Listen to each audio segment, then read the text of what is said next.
good evening පුතාලා. හරි. අද අපි කතා කරන්න සමරි එක සහ මේ පාඩම අද ඉවර කරනවා. යුනිට් 1 එකේ. යුනිට් 1 එකේ තියෙන බේසික් concept of ICT මතක ඇති. මම පළවෙනි සෙෂන් එකේ ඔයාලට කියලා දුන්නා. කොහොමද අපි බේසික් එක කරගන්නේ ICT වල. මොකද මේ ලෙසන් එකෙන් තමයි ඔයගොල්ලන්ට මූලික දැනුම ටික ලැබෙන්නේ කියලා. හරිද? මූලික දැනුම ටික ලැබෙන්නේ ඒ වගේම data information, ඒ වගේම data life cycle එක, ඒ වගේම මේකේ data වල තියෙන qualities එන්නේ දේවල් තමයි මේකෙදි කතා කරන්නේ. ඒ වගේ input output devices, එතකොට memories, IT ලෝකෙ තියෙන හැමදේම මේකෙදි කතා වෙනවා. ඕකේ? හරි.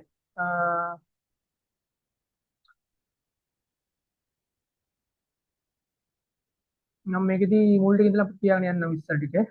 හරි. අපි ඉස්සල්ලාම කතා කරා දත්ත තොරතුරු. අපි ඒක ලියාගත්ත note down කරලා මේකට කියන්නේ මෙන්න මේ වගේ දෙයක්. ඒ කියන්නේ අවිධිමත් අර්ථ රහිත අසංවිධිත අංග සමූහයක් තමයි දත්ත කියලා කියන්නේ. එතකොට මේක ඔයාලට තේරුම් ගන්න පුළුවන් දත්තයක් කියන්නේ මොකද්ද, තොරතුරක් කියන්නේ මොකක්ද කියලා. ඒතකොට දත්තයක් කිව්වම දත්ත පවතින ආකාර ඔය දේවල් ඔක්කොම තියෙනවා. හරි. එතකොට ආතුන විෂුවල්, ඒ කියන්නේ දෘශ්‍ය, ඒ වගේම තව ඉදිරි තියෙන්නත් පුළුවන්. හරි. එතකොට දත්තවල ලක්ෂණ ගත්තොත් එහෙම ඒවා තියෙනවා සැකසීමට බාධා වෙලා නැහැ. ඒ වගේම අර්ථාන්විත භාවය අඩුයි. ප්‍රයෝජනවත් වෙන්න පුළුවන්, නොවෙන්න පුළුවන්. ඔය ටික අපි කතා කරලා තියෙනවා. හරි. එතකොට වර්ගීකරණය කතා කළා, ප්‍රමාණාත්මක ගුණාත්මක කියලා. හරි. ඊට පස්සේ දත්තවල ස්වභාවය කතා කරා, දත්ත කොහොමද ඒ වගේම දත්ත කොහොමද අපි තොරතුරු වලට පත් වෙන විදිය කතා කළා. ඕකේ? හරි. ඊට පස්සේ කතා කරනවා තොරතුරු වල ලක්ෂණ. හරිද? මෙන්න මේ වගේ ලක්ෂණ වලින් තොරතුරක් කියලා කියන්නේ අර්ථාන්විත බවක් තියෙනවා. ඒ වගේම මේකෙන් තීරණයක් ගන්න පුළුවන්. මෙතන මේකෙන් අපි කරන කාර්යයට ගොඩක් උචිත වෙන්න මේ වගේ වලට. හරි. එතකොට මම කතා කළා වටිනාකම මගේ ප්‍රස්තාරයක් වගේ තියෙනවා කියලා. මේ තියෙන්නේ. ඔය තමයි අපේ තොරතුරු වල ස්වර්ණමය න්‍යාය, golden rule එක කියලා කියන්නේ මෙන්න මේකට. කාලය ගත මේ කාලය ගත වෙනත් එක්කම value එක ටික ටික අඩු වෙලාම යනවා. හරි. ඊට පස්සේ තියෙනවා තොරතුරු අදාළත්වය, ඉතින් දැනුම, දැනුම ඒ වගේම අපේ data information කොහොමද ක්‍රියාත්මක කරන ආකාරය. ඕකේ. අය තියෙන්නේ මේ ටික නම් කතා කළා. ඔය 20 ටික.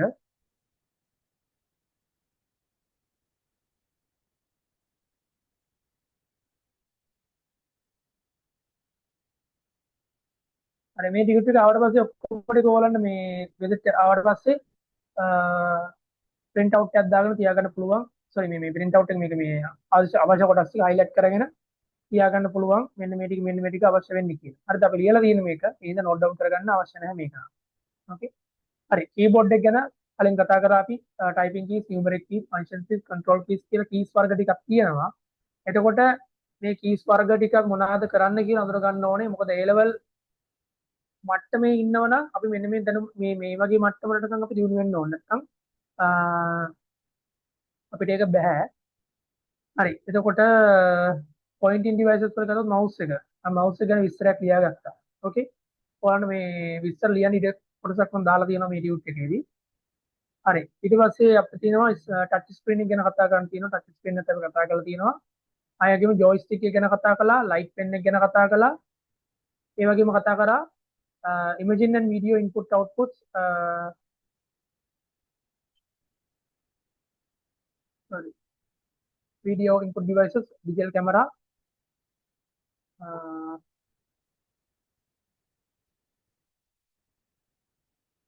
හරි, digital camera, ඒ වගේම web camera. හරිද? web camera ඒ වගේම අය කතා කරනවා අපි එකකින් CCTV camera, ස්කෑනර් එක, ඒ වගේම barcode reader එක අපි ඔක්කොම කතා කළා. හරිද? barcode reader එක ඔන්න MICR මැෂින් එක දැකලා නෑ නේද? මම ඔක්කොම ඉන්ක්ලූඩ් කරලා දෙන MICR එකෙන් තමයි මේක තියෙන බැංකුව වල පුතේ. මේක අපිට සාමාන්‍යයෙන් වැදගත් වෙන්නේ නැහැ. මෙහෙමයි. මේ මැෂින් එක ගන්න පුළුවන් අපි මොකක් හරි බිස්නස් එකක් කරනවා නම් චෙක්ස් ගන්නවා නම්. හරිද? ඒ චෙක් එක පොඩ්ඩක් හරිද කියලා බලා ගන්න මගේ. මේක ඇත්ත චෙක් එකක්ද බොරු චෙක් එකක්ද කියලා බලා ගන්න ඕන නම් MICR එකක් අපිට බිස්නස් කරන කෙනෙක්ට තියාගන්න පුළුවන්. හැබැයි නිතරම චෙක්පත් ගනුදෙනු සිද්ධ කරනවා නම් විතරයි. ඕකේ? හරි. අනිත් එක තියෙනවා OCR. ඉතින් OCR එකෙන් තමයි optical character recognition. අපිට මේ අකුරු recognize කරගන්න තමයි මේ OCR තියෙන්නේ. OCR ඩාට්ස් එකෙත් තියෙනවා. OCR pen drive මේ units ලාටස් එකේ තියෙනවා මම දැකලා තියෙනවා.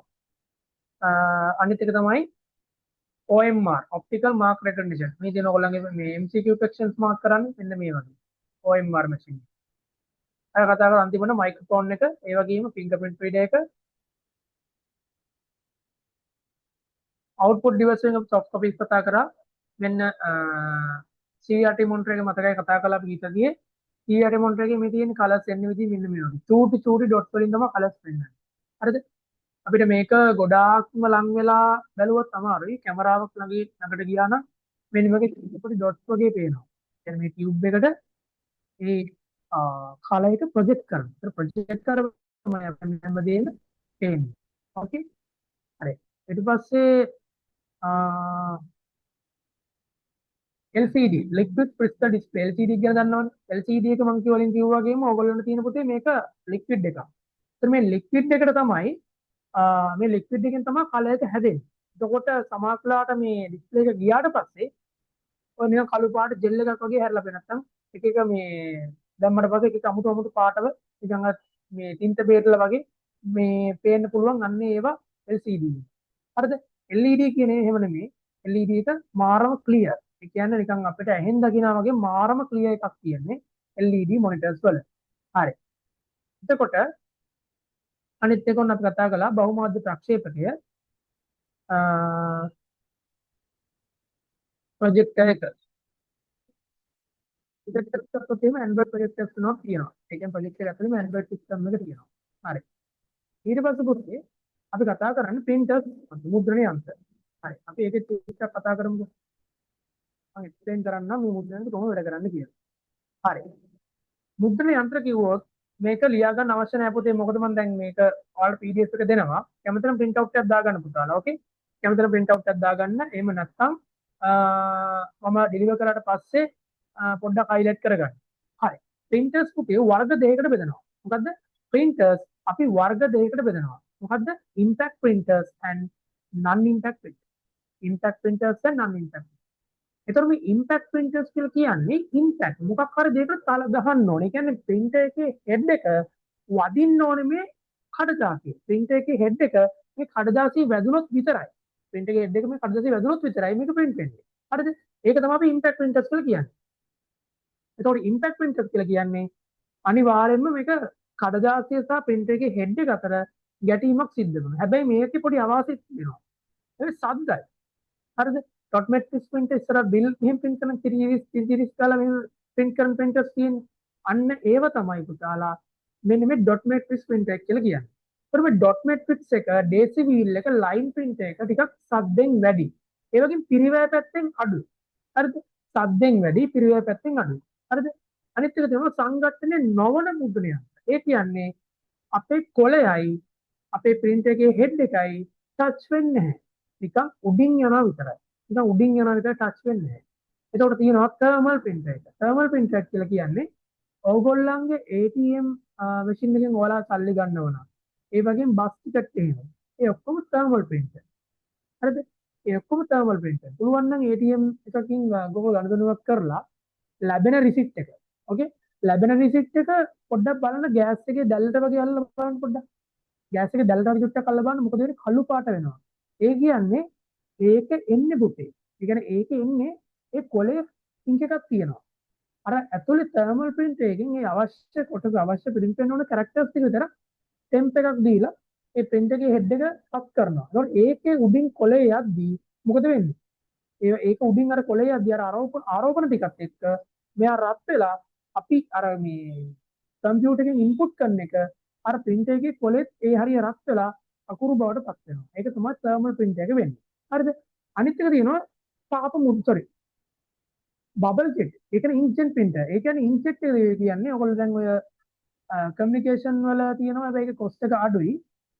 කාර්ට්‍රිජ් කියලා කියන්නේ දැන් අර ඉස්සර තිබ්බ මේ අර 5000 ගණන් වලට තිබ්බ printer එක. 5000 ගණන් වල දැන් නම් ඒ ගණන් වැඩි නේද?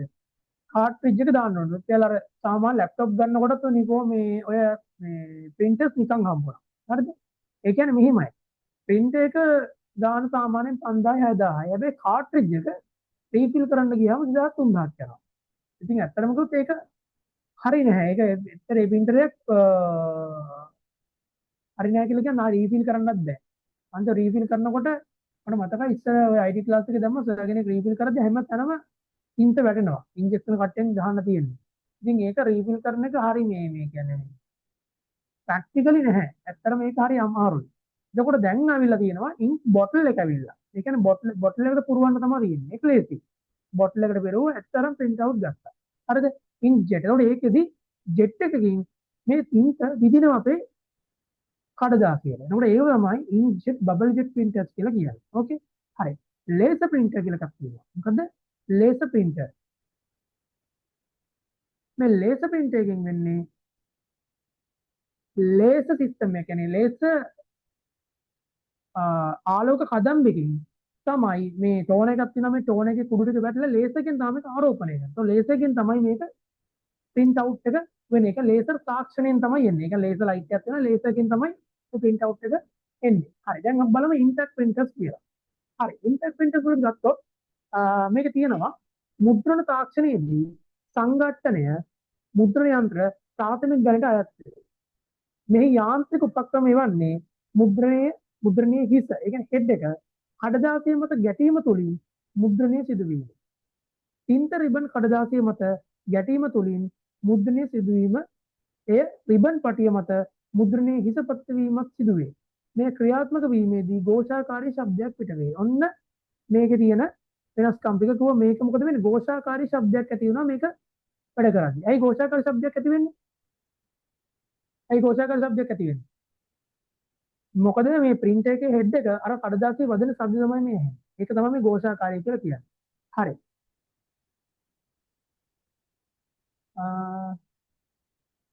හරි. අපි බලමු පළවෙනි printer එක dot matrix printer. දැකලා තියෙනවද මේ printer එක? dot matrix printer එක දැකලා තියෙනවද? හරි මේ dot matrix printer එකේ dot වලින් තමයි එන්නේ. ඒ කියන්නේ ඔයගොල්ලන්ගේ බලන්න කාගිල්ස් එකට හරිය නැත්නම් කොහේ හරි සුපර් මාකට් එකට ගියට පස්සේ ඒගොල්ලෝ බිලක් print කරලා දෙනවා. මේක කොලේක. අකුරු කොහොමද තියෙන්නේ? dots වගේ තමයි තියෙන්නේ. එතකොට මේකේ printer එකේ head එක කොහොමද තියෙන්නේ? head එක තියෙන්නේ නිකන් needle වගේ, ඉදිකටු වගේ. හරිද? dot matrix printer එකේ නිකන් ඉදිකටු වගේ මේ තියෙන්නේ needle. එතකොට මේ ඉදිකටු වලින් තමයි නිකන් ඇන්න වගේ නිකන් අර හිල් වෙන්නමයි ඉන්නේ. අර දැන් ඔයගොල්ලෝ කිව්වොත් එimhe ඉදිකටු වගේ නම් හිල් වෙන්නේ කියලා නෑ හිල් වෙන්නේ නැහැ. නිකන් උඩින් හොඳ හිල් වෙන්න තරන්නේ නිකන් ගානට පොලේ වදිනවා. හරිද? හිල් වෙන්නේ නැහැ. එතකොට ඒකෙන් තමයි print out වෙන්නේ. එතකොට මේකේ තින්ත ගොඩක් යනවා අඩුයි. හරිද? තින්ත ගොඩක් යනවා වගේ පිරිවැ ගොඩාක්ම අඩුයි. හරිද? පිරිවැ ගොඩක්ම අඩුයි. ඉතින් මේ මුද්‍රකයේ හිස ඉදිකටු වෙන්නේ තුඩු මගින් තින්ත සහිත රිබනය මත ගැටීමෙන් කුඩා පිත්තාකාරයේ කඩදාසිය මත මුද්‍රණය කෙරේ. මේ ක්‍රියාකාරීත්වය ඉතා මන්දගාමී වන අතර ഘോഷාකාරී ශබ්දයක් පිළිවෙල. මොකද මේක හිමින් තමයි print වෙන්නේ. හරිද? එමින් තමයි print වෙන්නේ. ඉක්මනට print වෙන්නේ නැහැ මේක. හරි. ඔන්න අනිත් එක තියෙනවා line printer එක. හරි. line printer එකේදී වෙන්නේ මොකද්ද? මේකේදී එක line එකක් තමයි print වෙන්නේ. එක line එකක් කියන්නේ පේලියක් වගේ තමයි print වෙන්නේ. ඒතර මේකත් අර වගේම තමයි impact printer එකක්. ඒ කියන්නේ සංඝට්ටනය වන මුද්‍රණ යන්ත්‍රයක්. ඒතකොට මේකෙත් කොස්ට් එක ගොඩක් අඩුයි. හරිද? වරකට පේලියකින් මුද්‍රණය කරන මේ මුද්‍රකයේ වේගවත් මුද්‍රකය. ඒ කියන්නේ පොඩ්ඩක් ස්පීඩ්. පේලියෙන් චිරිස් කියලා පේලියෙන් තමයි කරගෙන්නේ මේක. හරි. දැන් අනිත් එක තියෙනවා පුතාලා non impact printers. non impact printers. මේ non impact printers කියලා කියන්නේ මොකක්ද? non impact කියලා කියන්නේ මේ print එක අපි print out එක ගද්දී අපේ printer එකේ head එක සහ කොලය කිසිම දෙයකින් ස්පර්ශයක් ඒවෙන් ගැටීමක් සිද්ධ වෙන්නේ නැහැ. හරිද? ඔන්න පළවෙනි printer එක තියෙනවා thermal printer එක අපි කතා කළා. thermal printer එකේ මෙන්න මේ වගේ පොඩි ඔය bills QR codes එහෙම ගන්නත් දැන් පොඩි thermal printers තියෙනවා. ඒ වගේම බස් වල ටිකට් ගන්න දෙන්නේ ඒ thermal printer එකේ. ඕකේ? ඒත් thermal printer එකක්. මොකද ඒක ඇත්තටම cost එක අඩුයි.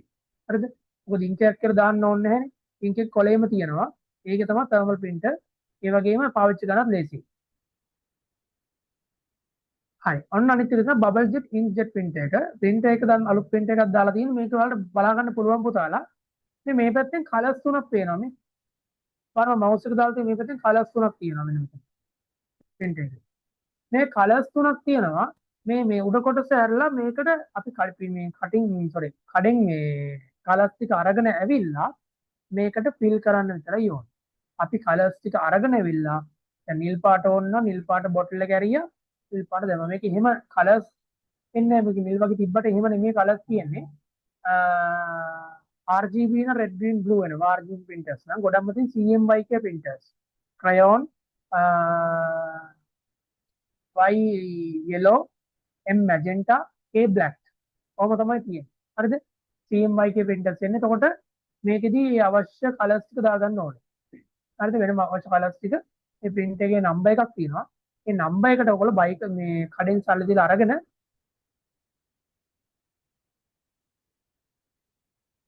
අරගෙන මේකට ඉන්ස්ටෝල් කරගන්න ඕනේ. හරි. බලන්න මේක තියෙන්නේ. මේ මුද්‍රකයේදී කාට්‍රිජ් එක තුල බඳුන් වල බහායන ද්‍රව තත්ත්වයේ ඇති තින්ත කුඩා සිදුරු තුලින් කඩදාසිය විදීම් මගින් මුද්‍රණය සිද්ධ කරයි. දැන් ඕගොල්ලෝ හිතන්න බෑ කඩදාසිය විදින කරලා නිකන් එකපාරම 30 ගාලා විදිනවා කියලා නෑ. ඒකේ කාට්‍රිජ් එක ළඟ දාලා චුට්ටක් විදින්න චූටි නොටලකින් පොඩි බිඳුවක් තමයි මෙයා විදින්නේ. එතකොට ඒ චූටි විදිල්ල තමයි ඔය කොලේ හැමතැනම පැතිරිලා print out එක complete වෙන්නේ. හරි. ඔන්න laser print එක ගැන කතා කරමු. laser print එක නම් අපි දැකලා තියෙනව නේද? ඔන්න කඩවල වල communication එක ගොඩාක් තියෙන laser print එක. ඉතින් මේ laser print එකේ technology එක දන්න තියෙනවා මම ඒකලත් රූපයක් attach කරලා තියෙනවා. හරි. මේකෙදි laser sensing unit එක මේකේ mirror එකක් තියෙනවා. මේකේ mirror එකෙන් තමයි මුළු කොලේටම මේ laser sensing unit එකෙන් එන කිරණ ඔක්කොම ටික යවන්නේ. එතකොට මේ පැත්තෙන් ඉන්නේ මොකද්ද? ටෝනර් කාට්‍රිජ් රෝලර්. ඒ කියන්නේ මේක තමයි ටෝනර් කාට්‍රිජ් රෝලර් එක. මේ උඩින් තියෙන ටෝනර් එකක්. මෙතන ටෝනර් එක ඇඳලා නැහැ මේකේ. මේ ටෝනර් එකකින් මේ රෝලර් එක උඩට ඒ අවශ්‍ය විදිහට ටෝනර් ඒ කියන්නේ තින්ත කුඩු වැටෙනවා. තින්ත කුඩු වැටෙනවා තමයි මේක රෝලර් එකෙන් මේ අපේ A4 කොලේට ඇවිල්ලා ඔටෝමැටිකලි ඒ අවශ්‍ය ආරෝපණය කරගෙන අපිට මේ print out එක අරන් දෙන්නේ මේ. તો ලේසර් එකෙන් තමයි ඒක highlight කරලා ගන්නෙ. හරි. මෙතින් ලේසර් මුද්‍රකයේ ලේඛනයක් මුද්‍රණය යුතු කොටස ලේසර් කදම්බයක් මගින් ආරෝපිත බෙරයක් මත දැක්වීම සහ ඒ මතර කාට්‍රිජයේ වියල තින්ත කුඩු. ඔන්න ඔක වියල තින්ත කුඩු. අනිවාර්යයෙන්ම මේක highlight කරගන්න ඕනේ. තින්ත කුඩු තමයි මේකට එන්නේ ලික්විඩ් එකක් නැහැ. තින්ත කුඩු පතිත වීම තුළින් මුද්‍රණය කරනු ලබයි. ලේසර් මුද්‍රණ යන්ත්‍රය මගින් පැහැදිලි ඉහළ තත්ත්වයේ මුද්‍රණ පිටපතක් ලබා ගත හැකියි. දැන් ගොඩක්ම පුතේ අපි print out ගන්නේ laser printers වලින්. ඒ කියන්නේ laser printers වලින් තමයි අපි ගොඩාක් print out ගන්නෙ. ඇයි ඒ?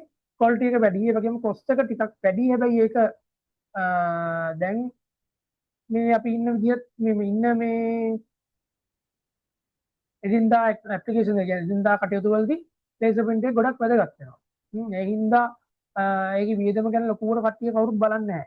ඒ වගේම දැන් ඔයගොල්ලෝ print out එකක් ගන්න ගියත් ඒගොල්ලෝ ගන්නේ ගොඩක් මේ විදිහට අරන් දෙන්නේ laser print එක. ගොඩක් පිරිවැය අඩුයි.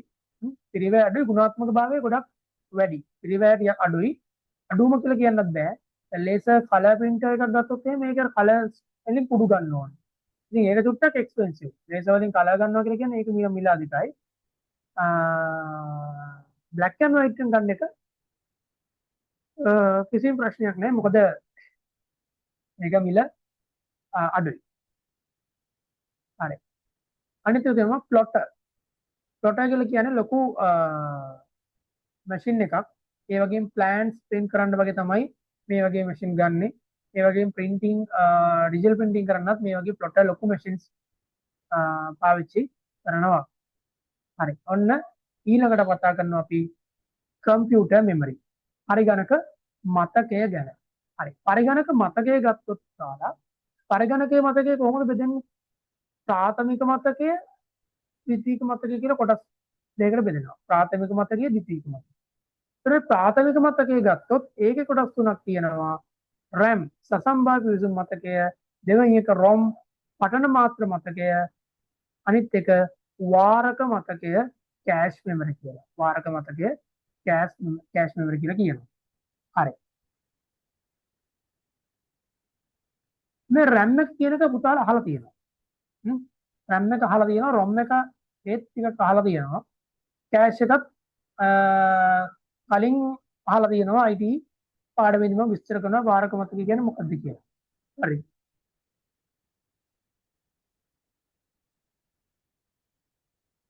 හරි. අපි එහෙනම් ප්‍රාථමික මතකය කතා කරමු. හරි. ප්‍රාථමික මතකය ගත්තොත් පුතාලා RAM එක තමයි අපේ කම්පියුටර් එකේ කම්පියුටර් එක ඔන් කරාට පස්සේ හැම ප්‍රෝග්‍රෑම් එකකම තියෙන RAM එක උඩ. දැන් මම කම්පියුටර් එක ඔන් කරලා මම ඕපන් කරනවා Word කියන ප්‍රෝග්‍රෑම්. Word කියන ප්‍රෝග්‍රෑම් එක මම ඕපන් කරලා තියෙද්දි ඒ Word කියන ප්‍රෝග්‍රෑම් එක තියෙන්නේ කොහෙද? දැන් Word කියන ප්‍රෝග්‍රෑම් එක අපි ඉන්ස්ටෝල් කරලා තියෙන්නේ secondary memory එකක් වෙන hard disk එකේ. Okay. හැබැයි දැන් අපි මේ Word කියන application එක ඕපන් කරලා තියෙන්නේ අපේ RAM එක උඩ. ඒ කියන්නේ සසම්බාය පිවිසුම් මතකය. හරි මම මේකට හොඳ මෙහෙම උදාහරණයක් දෙන්නම්. ඔය RAM එක ROM එක ගැන සම්බන්ධ. හරි. මේ හිතන්නකෝ. RAM එක. දැන් RAM එකක් කියලා කියන්නේ නිකන් හිතන්න ඔයාගේ බත් පිඟානවා වගේ. හරිද? මම මතක තියාගන්න උදාහරණයක් කියන්නේ. RAM එක කියලා කියන්නේ ඔයාගේ බත් පිඟානවා වගේ. එතකොට දැන් ඔයා හැම වෙලේම බත් කනවද?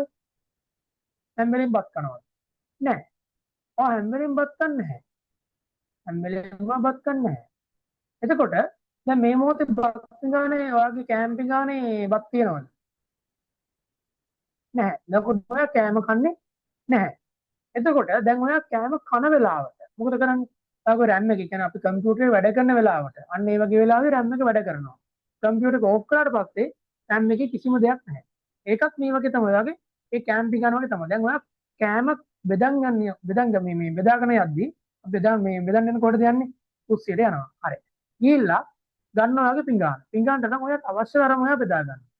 බෙදාගෙන ඔයා කනවා. එතකොට දැන් ඔන්න ඔයා කන අවස්ථාවේදී ඔයාගේ කෑම එකේ කෑම තියෙනවා. කාලා ඉවර වෙනවා. හරිද? කාලා ඉවරනවා කියලා කියන්නේ ඔයා එතනින් එහාට කනවද? නැහැ. කාලා ඉවරනවා කියලා කියන්නේ ඔයා එතනින් එහාට කන්නේ නැහැ. හරිද? ඔයා එතනින් එහාට කන්නේ නැහැ. පිඟාන හොදලා අරන් තියෙනවා. ඒතර මේ කම්පියුටර් එකේ ඔය පුතාලා ඔයාලා වැඩ කරද්දී ඔයාලා මේක වැඩ කරද්දී මොකද්ද වෙන්නේ? RAM එක වැඩ කරනවා. කම්පියුටර් එක ඔන් කළා කියලා කියන්නේ RAM එකේ තියෙන මතකය වැඩ කරනවා. අපි OS එක ඒ වගේම අපේ ගන්න ප්‍රෝග්‍රෑම් ඔක්කොම තියෙන RAM එක උඩ. හරිද? අපි කම්පියුටර් ඕෆ් කරපුවම මේ හැමදේම නැති වෙලා යනවා. හරිද? ඒ වගේම ROM එක. ROM එක ගත්තොත් මොකක්ද අපි උදාහරණයක්. ROM එක ගත්තොත් අපි කතා කළා BIOS එක හොඳ උදාහරණයක්. හරිද? BIOS එක. අපිට මේක වෙනස් කරන්න පුළුවන්ද? BIOS එක වෙනස් කරන්න බෑ, රීසෙට් කරන්න පුළුවන්. ඒක අර තිබ්බ settings වෙනස් කරගන්න පුළුවන්. ඒ වගේම BIOS එක රීසෙට් කරගන්න පුළුවන්. අපි ඒකට කියනවා read only memory. ඒකම කියවන්න විතරයි පුළුවන්. BIOS එක බලන්න අපිට කියවන්න විතරයි. ඒකේ තියෙන උපදෙස් වලට උපදෙස් අනුව ක්‍රියාත්මක කරන විතරයි. අපේ පරිගණකයේ ඒකේ තියෙන උපදෙස් අනුව ක්‍රියාත්මක වෙන විතරයි මේ ROM එක කියන එක. හරි. අනිත් එක තමයි මේ cache memory. cache memory කියලා කියන්නේ වාරක මතකය. cache memory කොහෙද තියෙන්නේ? cache memory දෙන CPU memory එකක් තියෙනවා. registers කියලා කියනවා cache memory. ඒකෙත් පොඩි cache එකක් තමයි. අපිට ටිකක් හිතන්න RAM එක ඊට මදිනවා. හරිද? RAM එක ඊට මදිනවා. අපි ගන්නවා ද්විතීයික මතකයේ secondary storage එකකින් අපි ගන්නවා වෙනම ඊට ප්‍රමාණයක්. temporarily. එතකොට මේක එකපාරම නැති වෙනවා. හරිද? මේක permanent memory එකක් නෙමෙයි. හරිද? අපි වැඩි අවශ්‍ය වැඩේ කරාට පස්සේ ඒක නැති වෙනවා. නිකන් අර උදව්වක් ඉල්ලනවා වගේ තමයි මේ මතකයක් තියෙන්නේ. ඒ කියන්නේ මේක ස්ථිර මතකයක් නෙමෙයි. හරිද? ස්ථිර මතකයක් නෙමෙයි.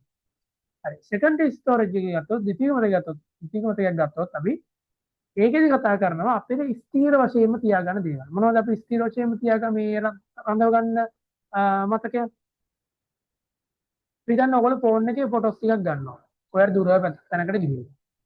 ගිහිල්ලා ෆෝන් එක ඕෆ් කරනවා බැටරි නැති. අර ගත්ත ෆොටෝස් එකක්වත් තිබ්බ නැති වුණොත් මොකද වෙන්නේ? වැඩක් නෑ නේද මේ ඩිවයිස් එකේ.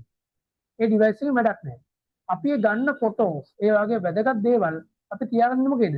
අපේ ද්විතීයික මතකය. ඒ කියන්නේ secondary storage එක secondary memory එක තමයි තියාගෙන ඉන්නේ. එතකොට ඒකෙදි අපිට මේවා පරිස්සම් කරලා තියාගන්න පුළුවන් ඕනම අවස්ථාවකදී ඕනම වෙලාවකදී ලබා ගන්න. හරිද?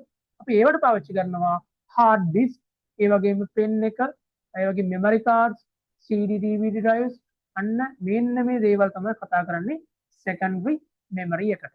හරි. ඊළඟට අපි බලමු ප්‍රාථමික මතකය ගැන කියන විස්තරය. හරි. ප්‍රාථමික මතකය කියලා කියන්නේ මධ්‍ය සැකසුම් ඒකකයට කෙලින්ම ප්‍රවේශ වෙන්න පුළුවන් මතකය මොකද්ද? ප්‍රාථමික මතකය නැත්නම් ප්‍රාථමික ආචරණය කියලා මම හඳුන්වන්නේ. හරිද? දැන් එක්සෑම් එකට කවදාකවත් අහන්නේ නැහැ. ඔන O level නම් ප්‍රශ්නයක් නැහැ මේක අහනවා. හරිද? A level වලදී අහන්නේ නැහැ කවදාකවත් පුතාලා ප්‍රාථමික මතකය කියන කුමක්ද කියලා. හැබැයි ප්‍රාථමික මතකය කියලා කියන දේ හිතන්නකො මොකක් හරි යම්කිසි ප්‍රශ්නයකට ඒකාබද්ධ කරලා දිනනවා. ප්‍රාථමික මතකයේ ක්‍රියාවලිය ඉහත ක්‍රියාවලට සමානයි. අන්න ඒ වගේ ප්‍රශ්නයක් තිබුණා. හරි. ඔන්න ඔය ප්‍රශ්නේ කරන්න අවශ්‍ය වෙනවා මොකද්ද මේ ප්‍රාථමික මතකය කියන්නේ මොකද්ද කියන්නේ අරගෙන ඉන්න ඕන. හරිද? හැබැයි ප්‍රාථමික මතකයේ ක්‍රියාකාරීත්වය දන්නේ නැත්නම් ප්‍රාථමික මතකය අඳුරන්නේ නැත්නම් ඔයාට ඒ ප්‍රශ්නෙට උත්තර ලියා ගන්නත් බෑ. එතකොට මේක පුතාලා පාඩම් කරගන්නවා කියන එක නෙමෙයි ගොඩක් ඕනේ. හරිද? මධ්‍ය සැකසුම් වේගයේ කෙලින්ම ප්‍රවේශ වේගයේ මතකයේ ප්‍රාථමික ආශ්‍රයනේ. හරි මේක නිකන් ඔළුවට අයිඩියා එක විතරක් ගන්න. ඔළුවට අයිඩියා එක විතරක් ගත්තොත් පුළුවන් අපිට ICT ලේසියෙන්ම මතක තියාගන්න. මොකද දැන් අපිට මේ දේවල් අර ගොඩාක් මහන්සි වෙලා පාඩම් කරන්න අවශ්‍ය දේවල් නෙමෙයි. හරිද? ප්‍රාථමික මතකය කියලා කියන්නේ අපිට මධ්‍ය සැකසුම් වේගයේ කෙලින්ම ප්‍රවේශ වෙන්න පුළුවන් මතකය. අන්න එහෙම කිව්වොත් අපිට ගොඩක් ලේසියෙන් මතක තියාගන්න. තේරුණාද?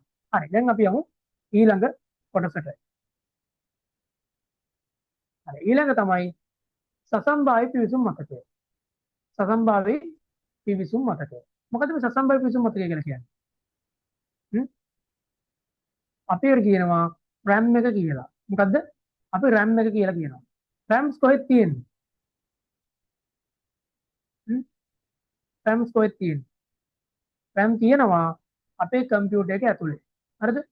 කම්පියුටර් එක ඇතුලේ අපිට බාහිරින් බලන්න පුළුවන්. බාහිරින් බලන්න බෑ පුතේ. බාහිරින් බලන්න බෑ අනිවාර්යෙන් කම්පියුටර් එක ගලවන්නම ඕනේ. එහෙම නැත්නම් අපිට බාහිර නිරීක්ෂණය කරන්න බෑ. නැත්නම් ඩෙස්ක්ටොප් කම්පියුටර් එක නම් CPU එක ඕපන් කරාට පස්සේ CPU එක ඕපන් කරාට පස්සේ සයිඩ් එකෙන් ඕපන් කරාට පස්සේ බලා ගන්න පුළුවන් RAM එක මේ මදර්බෝඩ් එකේ ප්ලග් කරලා තියෙනවා. ලැප්ටොප් එක ගන්න ලැප්ටොප් එක අනිත් පැත්ත හරවලා ඒ පිටිපස්සේ සෙට් එක ගලවලා ගම බලා ගන්න ඕනේ. ඩෙස්ක්ටොප් එකේ හයි කරන RAM කාඩ් වෙනස් වෙනවා. ඒ වගේම ලැප්ටොප් වල හයි කරන RAM කාඩ් වෙනස් වෙනවා. හරිද? මේ තියෙන පුතේ ඩෙස්ක්ටොප් වල හයි කරන RAM එකක් RAM කාඩ්ස් එකක් මේ ලැප්ටොප් වල හයි කරන RAM කාඩ්ස් ඊට වඩා පොඩ්ඩක් පොඩි. හරිද? ගොඩක් පොඩි. මේකෙන් භාගයක් වගේ තමයි තියෙන්නේ. ඒතර මේකෙත් තියෙනවා පුතාලා අර එක එක versions තියෙනවා. DDR1, DDR2, DDR3, DDR4. දැන් එන අලුත් කම්පියුටර්ස් වල ඉන්නේ DDR මොකද්ද? DDR4 එන්නේ. latest computers in DDR4. ඉස්සර තමයි DDR1, DDR2 දැන් මේ කම්පියුටර්ස් in DDR3. DDR3 කියන්නේ සාමාන්‍ය generation එකක් ගත්තොත් first gen, second gen, third gen, fourth gen, 5th, 6th, 7 වගේ වෙනකම්ම DDR3 ආවා. 8, 9, 10, 11, 13, 14 gen වලින් තමයි ඔය DDR4 කියන RAM card එක support කරන්න ගත්තේ. එතකොට DDR3 එකට වඩා OS එක ගොඩාක් ස්පීඩ් ඒ වගේ මේකේ තියෙන බස් ස්පීඩ් එක ඒ වගේ මේකේ processing time එක ඒ දේවල් හැමදේම වැඩි. හරිද? ඒක RAM එක කියන්නේ මම උදාහරණයක් කිව්වා. RAM එක කියලා කියන්නේ ඔයාලා නිකන් බස් ගන්නවා වගේ දෙයක්. කම්පියුටර් එක ඔන් කළොත් විතරයි මේකට පවර් එක ඇවිල්ලා මතක තියාගෙන ඉන්නේ. කම්පියුටර් එක ඕෆ් කරපු ගමන් මේ කිසි දෙයක් නැහැ. මොකද වෙන්නේ? මේ කිසි දෙයක් නැහැ. හරිද? ඒක දැන් ඔයාලා බත් ගන්න කොහොමද? කෑම කන වෙලාවට විතරයි කෑම තියෙන්නේ. අනිත් වෙලාවෙදි කෑම තියෙනවද? අනිත් වෙලාවෙදි කෑම නැහැ. අනිත් වෙලාවෙදි කෑම නැහැ. කන වෙලාවට විතරයි ගන්න. එතකොට දැන් ඔයා බත් ගන්න කොහෙන්ද? බත් ගන්නේ ඔයගොල්ලෝගේ කෑම හදනකොට සාමාන්‍යයෙන් ඔයගොල්ලෝ වෙනම අර ඩිෂ් වලනේ හදන්නේ නේද? අම්මලා ගෑස් එකේ වෙන වෙනම ඩිෂ් එක හදනවා නැත්නම් මැටි වළඳක වගේ බත් නම් රයිස් කුකර් එකේ වගේ දේවල්. අන්න ඒව තමයි පුතේ සෙකන්ඩරි ස්ටෝරි. ඒව නැති වෙන්නේ නැහැ. ඔය එකපාරක් ගත්තා කියලා ආයෙ තව බත්යක් වුණා හදන්න පුළුවන් මගින. හරිද? හරිද? අපි දැන් කතා කරන්නේ සෙකන්ඩරි ස්ටෝරි. අපි RAM එක ගැන පොඩි විස්තර ටිකක් කතා කරගෙන යමු. හරි. පරිගණක ක්‍රියාත්මක කිරීමක් සමගම එහි දුරදැටිය ඇති මෙහෙයුම් පද්ධතිය සසම්භාවී පිවිසුම් මතකය තුළට ආදානය කර ගැනීම සිදු වේ. හරි නේද? ඒ කියන්නේ hard disk එකේ තියෙන operating system එක ඔයාලද ගන්න RAM එකට ගන්න ඕන අපි කියපු දේ හරි. දත්ත සැකසීමට පෙර දත්තාව උපදෙස් తాවකාලික ගබඩා වීම සිදුවන්නේ මෙම සසම්භාව්‍ය පිවිසුම් මතකය තුළ මේ මතකය තුළ දත්ත తాවකාලික ගබඩා වීම සිදු වේ. මේ රඳවා ගන්නා දත්ත පරිගණක ක්‍රියාවිරෝධී කළ විට මතකයෙන් ඉවත් වේ. අන්න හරි. මේක මතක තියාගන්න ඕනේ. මේක හයිලයිට් කරගන්න ඕනේ. ටියුට් එක ආවට පස්සේ. පරිගණකයේ විදුලි බලය නොමැති විට පරිගණකයේ විදුලි බලය නොමැති විට කියන කරන්ට් එක නෑ පුතේ. කම්පියුටර් එකේ කරන්ට් එක නැත්නම් කියන කම්පියුටර් එක ඕෆ්. හරිද? ඒකනේ කියන්නේ. දැන් හිතන්න බෑ ලැප්ටොප් එකක බැටරි එකක් තියනවා කියලා. උතාලා ලැප්ටොප් එක ඕෆ් කළා කියලා කියන්නේ ඒක ඕෆ්. එතනින් එහාට පවර් එකක් යන්නේ නැහැ. හරිද? බැටරියෙන් මදර් බෝඩ් එකේ ලයින් එක ෆුල් ඩිස්කනෙක්ට් කරලා දානවා.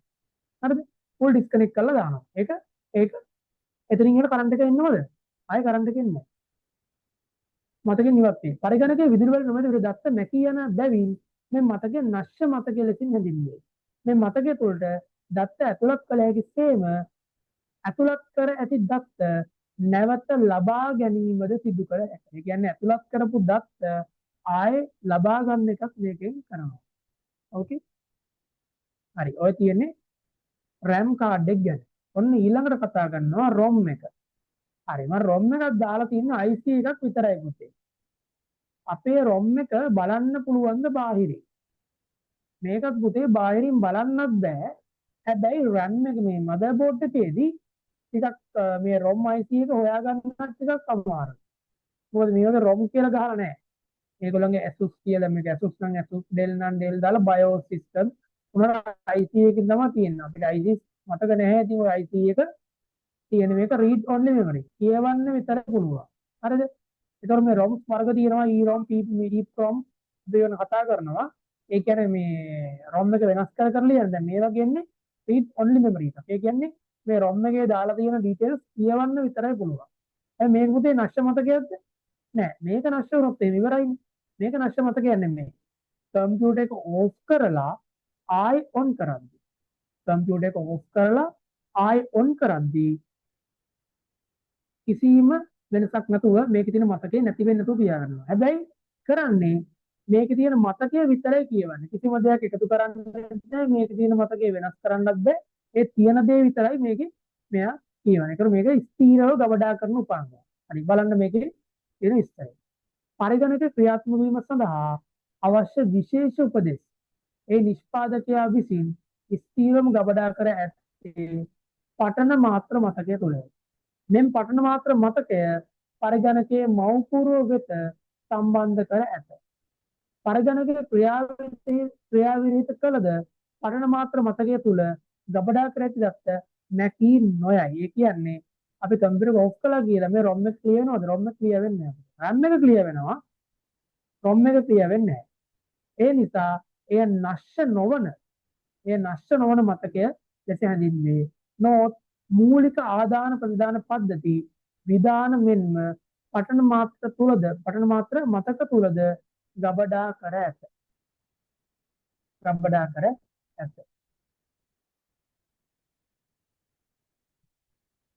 හරි.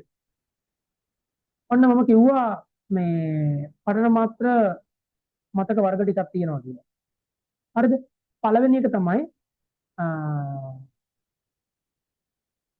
PROM. PROM කියන්නේ programmable read only memory. මෙහි එක්වරක් ලියා ඇති උපදෙස් නැවත වෙනස් කරන හැකි. අපි දැන් තියෙන්නේ PROM. ඒ කියන්නේ programmable read only memory. අනිත් එක තියෙනවා EROM. erasable programmable read only memory. අදෝරක්ත කිරණ මගින් පරණ මාත්‍ර මතකය තුල ලියා ඇති උපදෙස් මකා දමා ඒ කියන්නේ වෙනස් කර නැවත උපදෙස් ඇතුළත් කර හැකියි. EROM නම් අපේ ඒවට ඒ කියන්නේ EROM නම් කම්පියුටර් එන්නේ නැහැ. සමහර අවස්ථාවල සමහර ෆැක්ටරිස් වල එක මැෂින්ස් වලට පාවිච්චි වෙනවා EROM. හරිද? අනිත් එක තමයි EEPROM. ඒ කියන්නේ electronically erasable programmable read only memory. ඒ කියන්නේ මේකෙදි පුතේ අදෝරක්ත කිරණ. ඒ කියන්නේ IR කිරණකින් තමයි මේක ඉරේස් කරන්නේ. හැබැයි මේකෙදි වෙන්නේ මොකක්ද? මේක ඉලෙක්ට්‍රොනිකලි ඉරේස් කරනවා. ඒ කියන්නේ ඉලෙක්ට්‍රොනික තාක්ෂණයෙන් මේක ඉරේස් කරලා ආපහු ප්‍රෝග්‍රෑම් කරන්න පුළුවන් ICs තමයි EEPROM කියලා කියන්නේ. electronically erasable programmable read only memory කියන්නේ මන්න මේක. ඕකේ. අනිත් එක වාරක මතකය. වාරක මතකය නම් ඉතින් අපිට බලන්න බෑ. ඇයි? බලන්න බෑ වාරක මතකය කියන එක. ඒකට වාරක මතකය වෙන ක්‍රියාවලිය අපිට බලා ගන්න පුළුවන්. මොකක්ද වෙන්නේ? මොකද එක එක උපදෙස් තමයි මේ වාරක මතකයේ තියෙන්නේ. ඒ වගේ මතක මේකේ මේක අපිට CPU member කියලා කියන රෙජිස්ටර් කියලා කියන්නේ ඒක වගේම තමයි. මොකද ඔය පිළිවෙලට තමයි අපිට මේ settings කියන්නේ මේ වෙන උපදෙස් ඔක්කොම ටික හදලා ආපහු ලැබෙන්නේ. හරි. හරි. මේක චුට්ටක් බලගමු. වාරක මතකයේ අනිකුත් මතක වලට වඩා ප්‍රමාණයෙන් කුඩා වූවත් ඉතා වේගවත් වේ. මේ මධ්‍ය සැකසුම් ඒකක මතකය මතකතුම් ඒකක මතකය ලෙසද හැඳින්වේ. මධ්‍ය සැකසුම් ඒකකයේ සහ ප්‍රාථමික මතකයේ ඇති ප්‍රාථමික මතකයේ අතර අතරමැදියා ලෙසද මෙය නිතර භාවිතා වන දත්ත රඳවා තබා ගන්න. කියන්නේ නිතරම භාවිත වෙන දත්ත මෙයා තියන්නේ. හරිද? ඇයි මේ කැෂ් එක අපිට ඕන දත්ත ඈතින් ගන්නට වඩා ළඟින් ගන්න එක තමයි තියෙන්නේ. හරිද? මොකද ඈතින් ගත්තොත් මොකද වෙන්නේ? ඈතින් ගත්තොත් වෙන්නේ අපේ කම්පියුටර් ස්ලෝ වෙනවා. අපේ කම්පියුටර් ස්ලෝ වෙනවා. ඈතින් ගත්තොත් ඒක මොකද වෙන්නේ? ළඟින්ම ගන්නවා පොඩි වාරක මතකයක් කියලා කොටසක් දාගෙන ඒ වාරක මතකයට තමයි මෙයා තියාගෙන ඉන්නේ. ඕකේ? හරි. දැන් අපි එනවා ඊළඟ කොටසට යමු ද්විතීයික මතකය. හරි. ද්විතීයික මතකය. ද්විතීයික මතකය කියලා කියන්නේ මොකද්ද? ද්විතීයික මතකය නොහොත් ද්විතීයික ආචරණය දත්තා තොරතුරු ස්ථිරව තැන්පත් කරන උපාංගය. ස්ථිරව තැන්පත් කරන උපාංගයක්. මේ බාහිර ආචරණය බාහිර කියලා කියන්නේ මේක අපේ කම්පියුටර් එකට බාහිරින්ම සම්බන්ධ කරන්න පුළුවන්. මොනවා උදාහරණ? බාහිරින් සම්බන්ධ කරනවා අපිට පුළුවන් හાર્ඩ් ඩිස්ක් එක පුළුවන්. එක්ස්ටර්නල් හાર્ඩ් ඩිස්ක් එක. එහෙම නැත්නම් මෙමරි කාඩ් එක. ඔය දේවල් ගන්න පුළුවන්. හරිද? ඇතුළතින් පරිගණකයට සම්බන්ධ කරන ලබන ආචාර උපාංග මෙන්න බාහිරින් පරිගණකයට සම්බන්ධ කළ හැකි එහා මෙහා ගෙන යා හැකි වුවද ද්විතීයික ආචරණ උපාංග ඇත. ඒ කියන්නේ මෙහාට මෙහාට අරන් ගන්න පුළුවන් ආචරණ උපාංගයක් තියෙනවා. ඒවත් තියෙනවනේ. ඒතකොට ඒවත් අපි බලා ගන්න ඕනේ. මොකද පෙන් ඩ්‍රයිව්, CD, DVD මේ ඔක්කොම ද්විතීයික මතකයට අයිති වෙනවා. විදුලි බල නොපෙන විට දත්ත මැකී නොයන බැවින් ද්විතීයික මතකය නැස්ස නොවන ගණයට අයත් වේ. ඒ කියන්නේ අප පෙන් එකක් ගැලවුවා කියලා මේවා වෙනස් වෙනවද? නෑ. මේවා වෙනස් වෙන්නේ නැහැ කිසිම දෙයක. හරි. ඔන්න තියෙනවා මේකේ ඩයග්‍රෑම් එක ද්විතීයික ආචරණය. දැන් බලන්න මේක තේරෙනවද කියලා? හරි. ද්විතීයික මතකය අපි ප්‍රධාන කොටස් කීයකට බෙදනවා පුතාලා? අපි ප්‍රධාන කොටස් බෙදනවා 3කට බෙදනවා. මොකද්ද? ප්‍රධාන කොටස් අපි 3කට බෙදනවා. පළවෙනි එක තමයි චුම්බක මාධ්‍ය උපක්‍රම. චුම්බක මාධ්‍ය උපක්‍රම කියලා කියන්නේ චුම්බක තාක්ෂණයෙන් තමයි මේ මතකයන් වැඩ කරන්නේ. චුම්බක තාක්ෂණයෙන් තමයි මතකයන් වැඩ කරන්නේ. ප්‍රකාශ මාධ්‍ය උපක්‍රම කියලා කියන්නේ මේක ඔප්ටිකල්. ඒ කියන්නේ ලේසර් තාක්ෂණයෙන් තමයි මේක මතක තියාගන්නේ. ලේසර් තාක්ෂණයෙන් තමයි මේකේ තියෙන මතකයන් මතක තියාගන්නේ. අනිත් එක තමයි ඝන තත්ත්වයේ උපක්‍රම. ඝන තත්ත්වයේ උපක්‍රම කියලා කියන්නේ ඉලෙක්ට්‍රොනික මාධ්‍ය. ඒ කියන්නේ පෙන් ඩ්‍රයිව් එකක් අපි කම්පියුටර් එක USB එකට ප්ලග් කරාට පස්සේ පෙන් ඩ්‍රයිව් එක ප්ලග් කරාට පස්සේ ඒක ඝන තත්ත්වය. ඒ කියන්නේ ඇතුලේ මුකුත් කෑලි වැඩ කරනවද? ඇතුලේ කිසිම කෑල්ලක් වැඩ කරන්නේ නැහැ. දැන් පෙන් එකක් ප්ලග් කරාට පස්සේ ශබ්ද කරන එක ශබ්ද ඇහෙනවද? වැඩ කරනවද? නැහැ. හાર્ඩ් ඩිස්ක් එක කරේ ශබ්ද ඇහෙනවද? ඔව්. එතකොට ඔයගොල්ලෝ DVD ප්ලේයර් එකට මොනවා හරි CD එකක් දාලා සබ්ජෙක්ට් කරනවා මේ ප්ලේයර් එක ඇතුලේ. ඔව් සබ්ජෙක්ට් යනවා. හැබැයි මේ ඝන තත්ත්වයේ ඒවට එහෙම දෙයක් නැහැ. කිසිම දෙයක් නැහැ. මේක IC ඉලෙක්ට්‍රොනික තාක්ෂණයෙන් තමයි මේ සියලුම මතකයන් සිද්ධ කරගන්නේ. හරිද? ඉලෙක්ට්‍රොනික තාක්ෂණයෙන් තමයි මේ සියලුම මතකයන් සිද්ධ කරගන්නේ. ඕකේ.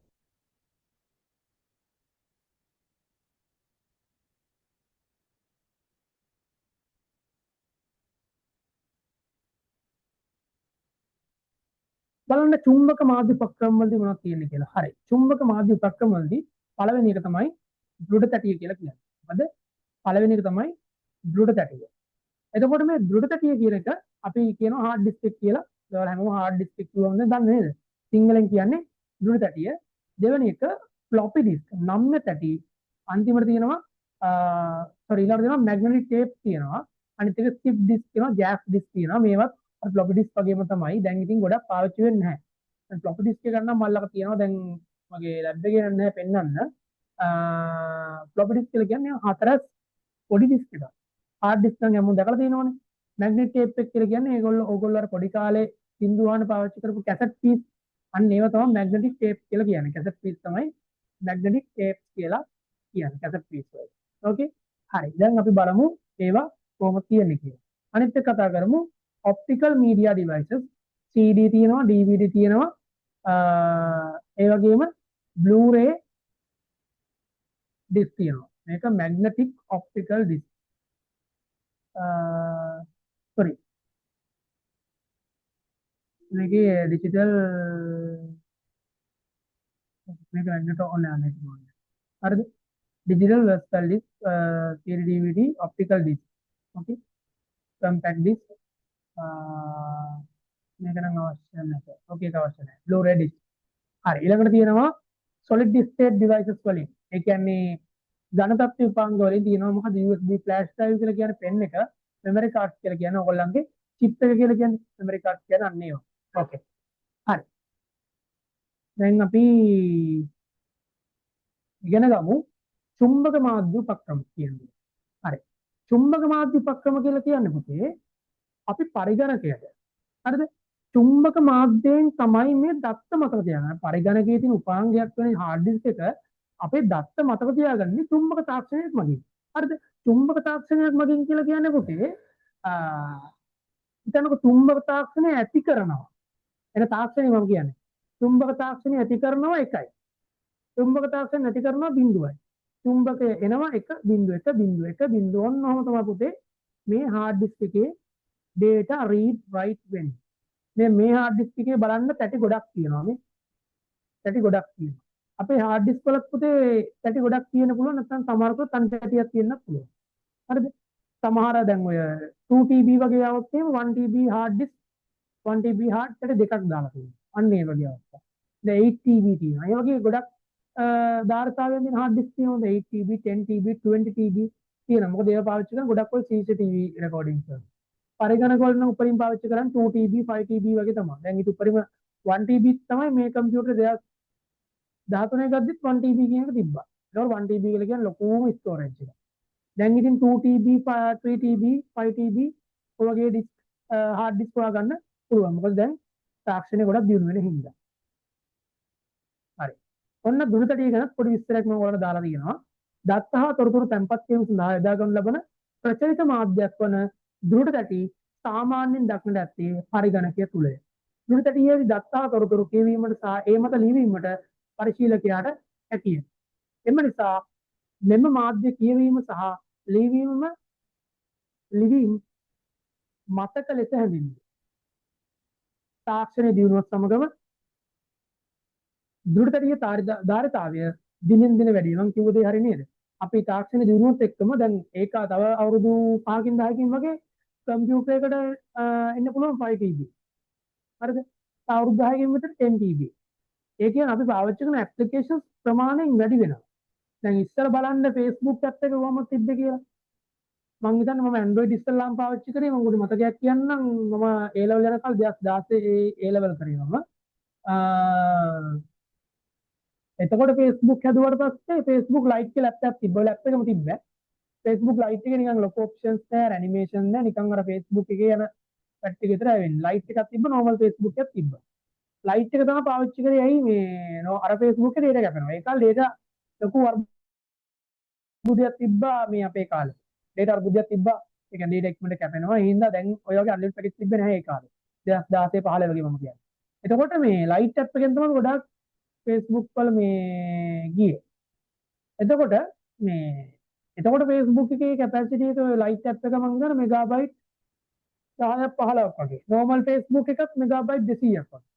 දැන් බලන්න ඔයගොල්ලන්ගේ ෆෝන් එකේ storage එකට ගිහිල්ලා මේ storage usage එක ගිහිල්ලා Facebook app එක කොච්චර දෙනවද කියලා 1GB වලට වැඩි. ඇයි ඒ? 1GB වලට වැඩින්නේ ඇයි?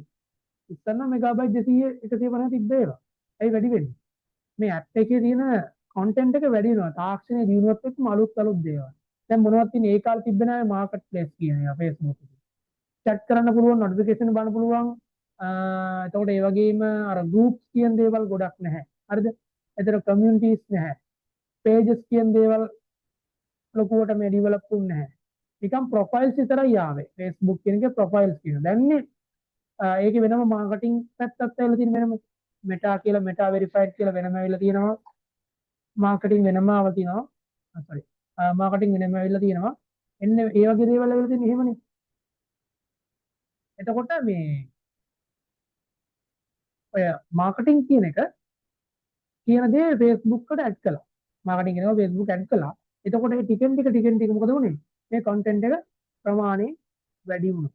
ඒ ප්‍රමාණය වැඩි වෙන එක තමයි අපිට දැන් දිනෙන් දින තාක්ෂණي වැඩි වෙනවා කියන්නේ දියුණු වෙනවා කියලා කියන්නේ ඔය හැම දෙයක්ම ධාරිතාවය වැඩි වෙනවා. ඒතර පරණ දේවල් පාවිච්චි කරන්න බෑ. දැන් ඉස්සර තිබ්බ Android phone දැන් පාවිච්චි කරන්න පුළුවන්. ඉස්සරම තිබ්බ Android phone දැන් පාවිච්චි කරන්න පුළුවන්. බෑ පුතේ. ඇයි? ඒ වගේ තියෙන OS එක වෙනස්, capacity වෙනස්. හරිද? ඒ වගේ ගොඩාක් හේතු බලපානවා. හරි. ඔන්න ඊළඟට තියෙනවා චුම්බක පටිය. magnetic tape. දැකලා තියෙනවද මේක? magnetic tape එක. මේක දැකලා තියෙනවද? මේක අර ඔයගොල්ලෝ cassette piece කියලා කියන්නේ මෙන්න මේකට. හරිද? cassette piece කියලා කියන්නේ මෙන්න මේකට. එතකොට මේ cassette piece එකේදී වෙන්නේ අර මේ magnetic tape එකේදී වෙන්නේ ඔය තාමත් magnetic tape පාවිච්චි කරනවා. ඔය මේ ෆිල්ම් හදන්න එහෙම තාම පාවිච්චි කරන magnetic tape. මේකේ ධාරිතාවෙන් තියෙනවා 80 TB 100 TB ටෙරාබයිට් එක ගිගාබයිට් නෙවෙයි ටෙරාබයිට්. දැන් ෆිල්ම් එකක් ගහනවා නම් 100 TB වගේ මේවා යනවා. මේ ටේප් ඒ වගේ තමයි යන්නේ. මෙමරි කාඩ්ස් වල මේ ගොඩක් ඉතින් මේ ටේප් වල තමයි රෙකෝඩ් වෙන්නේ. හරි. ලිවීම හා කියීමේ වේගය අඩු අතර ඉහළ ධාරිතාවෙන් යුක්ත බැවින් දත්ත හා තොරතුරු ආරක්ෂා කර තබා ගැනීම සඳහා පමණක්ම යොදා ගැනීම.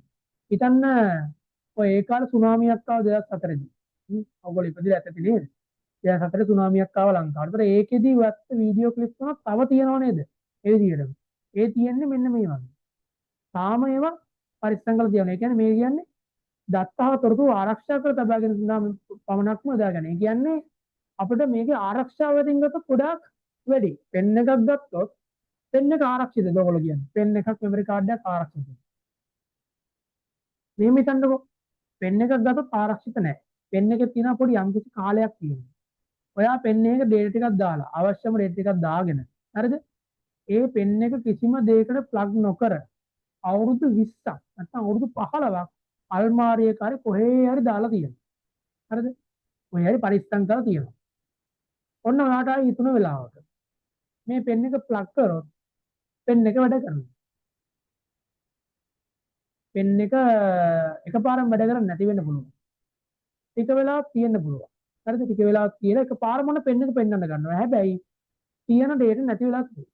ඇයි මේකේ පුතේ මම කලින් කිව්වා මේක ඝන තත්ත්වයේ ආචන උපාංගය. ඒතකොට මේකේ තියෙන ඉලෙක්ට්‍රොනික විදුලි තාක්ෂණය පාවිච්චි කරලා තමයි මේක දත්ත ලියවන්න ඒ වගේම තැම්පත් කරන්නේ. අපි ලොකු කාලයක් මේක බැටරිත් නැහැනේ. ලොකු කාලයක් මේක අපි කිසිම දෙයකට ප්ලග් නොකර තිබ්බොත් කම්පියුටර් එකකට මොකේකට කිසිම දෙයක් ප්ලග් නොකර තිබ්බොත් ඒකේ තියෙන data නැති වෙලා යන්න පුළුවන් අවදානම 100ට 100ක් තියෙනවා. එහෙම නැති වෙන්න පුළුවන්. ඒතර මේකෙත් තියෙනවා පොඩි චිප් එකක්. ඒ කියන්නේ මේකෙත් තියෙනවා BIOS එකක්. මේ පෙන් එක අපි ඇයිඩෙන්ටිෆයි කරගන්න තියෙන ඩ්‍රයිවර් එකක්. ඒ ඩ්‍රයිවර් උනත් වැඩ කරන්නේ නැති වෙන්න පුළුවන්. හරිද? ඒ ඩ්‍රයිවර් එකත් නැකිලා යන්න පුළුවන්. ඒකට කිසිම වැඩක් නැහැ ඩෙත් පෙන් එක. ඩෙත් ඒ කියන්නේ මැරිච්ච පෙන් එක. වැඩක් නැහැ පෙන් එක. හරිද? එතකොට ඉතින් අපේ ඩේටා එකක් නැති වෙනවා. පෙන් එකනොත් ඉතින් වැඩක් නැහැ. හරි. ඊළඟ කතා කරනවා ප්‍රකාශ තාක්ෂණය optical media CD DVD Blu-ray. එතකොට මේ විදිහට කතා කරනවා මේක ලේසර් තාක්ෂණයෙන් තමයි පාවිච්චි කරන්නේ. ඕගොල්ලෝ ප්ලේයර් එකක් අරන් බලන්න ප්ලේයර් එක ප්ලේ කරද්දි චුට්ටක් ඇඩින් ඇඟිල්ල දාලා බලන්න රතුපන් ලයිට් එකක් පත් වෙන්නේ නැද්ද කියලා. මේ CD එක කරගෙද්දි මේ ලේසර් තාක්ෂණයෙන් තමයි මේ දත්ත කියවන්නේ ලියන්නේ. ඉතින් අංකිත දත්ත ලෙස තැටිවල ගබඩා කර ඇති දත් අති අතර ලේසර් කිරණ මගින් දත්ත කියවීම හා ලිවීම සිදුවන බැවින් ප්‍රකාශ මාධ්‍ය ලෙස හැඳින්වේ. දත්ත හා තොරතුරු එහා මෙහා ගෙන යාම සඳහා බහුල වශයෙන් යොදා ගන්න ලබන මෙම ප්‍රකාශ තැටි වර්ග කිහිපයක් ඇත. හරි දැන් ඔන්න ඩීටේල් ඉගෙන ගන්න යන්නේ. දැන් ඉස්සර නම් CD විතරම දන්නේ. හරි දැන් මේ නෝට් එකේදී මම හදලා තියෙන්නේ CD ගත්තොත් ඒක හැම එකම. හරිද? දැන් ඕගොල්ලෝ CD එකක් ගත්තොත් පුතේ CDR කියලා තියෙනවා. හරිද? දැන් ඔය ෆිල්ම් එකක් ගත්තොත් එහෙම CDR කියලා කියන්නේ CD රෙකෝඩබල්. එකපාර රෙකෝඩ් කරන්න පුළුවන්. ආයේ මුකුත් බෑ විශ්ි කරන්න තමයි තියෙන්නේ. එක්වරක් පමණක් සම්පූර්ණයෙන් ධාරිතා පිරිනතුරු දත්ත හා තොරතුරු ලිවිය හැකි එහි ගබඩා කර ඇති දත්ත නැවත නැවත කියවිය හැකිය. මෙගාබයිට් 650ත් 900තරම තියෙනවා. එක්වරක් පමණක් සම්පූර්ණ ධාරිතාවේ පිරෙනතුරු දත්ත ගබඩා කරන්න පුළුවන්. ආයෙ නැවත නැවත කියවන්න පුළුවන්. ආයෙ නැවත නැවත මකන්න පුළුවන්ද? කිසි දෙයක් කරන්න බෑ. රීඩ් විතරයි පුළුවන්. CD R කියලා කියන්නේ රීඩ්. CD RW කියලා කියනවා. ඒ කියන්නේ RW කියලා කියන්නේ rewritable. ලියන දත්ත මකා දමා නැවත නැවත ධාරිතාව පිරෙන තෙක් ලිවීමේ හැකියාව ඇත. ඒ කියන්නේ CD එක RW කියන්නේ මේ rewritable. මකලා ආය ලියන්න පුළුවන්. ආය මකලා ආය ලියන්න පුළුවන්. ඒතර මේක වෙනම ටෙක්නොලොජියක්. ඒ වගේම මේ RW CDs ටිකක් ගණන්.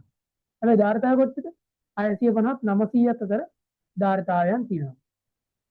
අනිත් එක තමයි DVD-R. දැන් ඔයගොල්ලෝ කඩෙන් ඔය ෆිල්ම්ස් ගන්නවනේ එක එක ටැමිල් සීරීස්, එතකොට ටීවී සීරීස් එහෙම කඩෙන් ගන්නවනේ CD වල දාන. ඒ ඔක්කොම CD DVD-R. ඒ කියන්නේ DVD recordable. ඒ වගේම වෙනස් කරන්න බෑ. තියෙන දේ විතරක් අපිට බලන්න පුළුවන්. අනිත් එක තමයි DVD-RW. ඒ කියන්නේ මේකේ තියෙන data CD එකේ තියෙන DVD එකේ තියෙන data මකලා ආපහු අලුතෙන් data දාගන්න පුළුවන්. දාලා ආපහු ඕනනම් මේක play කරන්න පුළුවන්. හරිද? DVD-RW. ඒතර මේකේ ධාරිතාවෙන් කොහොමද? 4.7 GB ඉඳලා 9.4 GB වෙනකම් මේ DVDs වල ධාරිතාවයන් තියෙනවා. හරි. Blu-ray. දැන් Blu-ray ගත්තොත් Blu-ray තියෙනවා BD-R කියලා කියන්නේ Blu-ray එක වගේ මේ R කියලා කියන්නේ Blu-ray readable. ආයෙත් තියෙනවා Blu-ray RE ඒ කියන්නේ recordable and erasable තියෙනවා.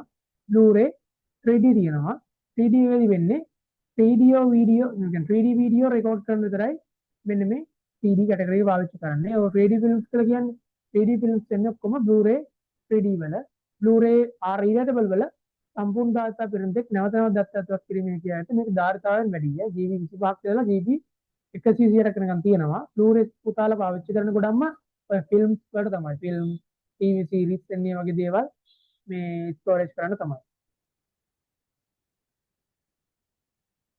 හරි. ඔන්න ගණතත්ත්ව උපාංග ගත්තොත් එහෙම පළවෙනි එක Stanley මතකය USB flash drive. සිංගල් නම තමයි Stanley මතකය. මොකද Stanley මතකය.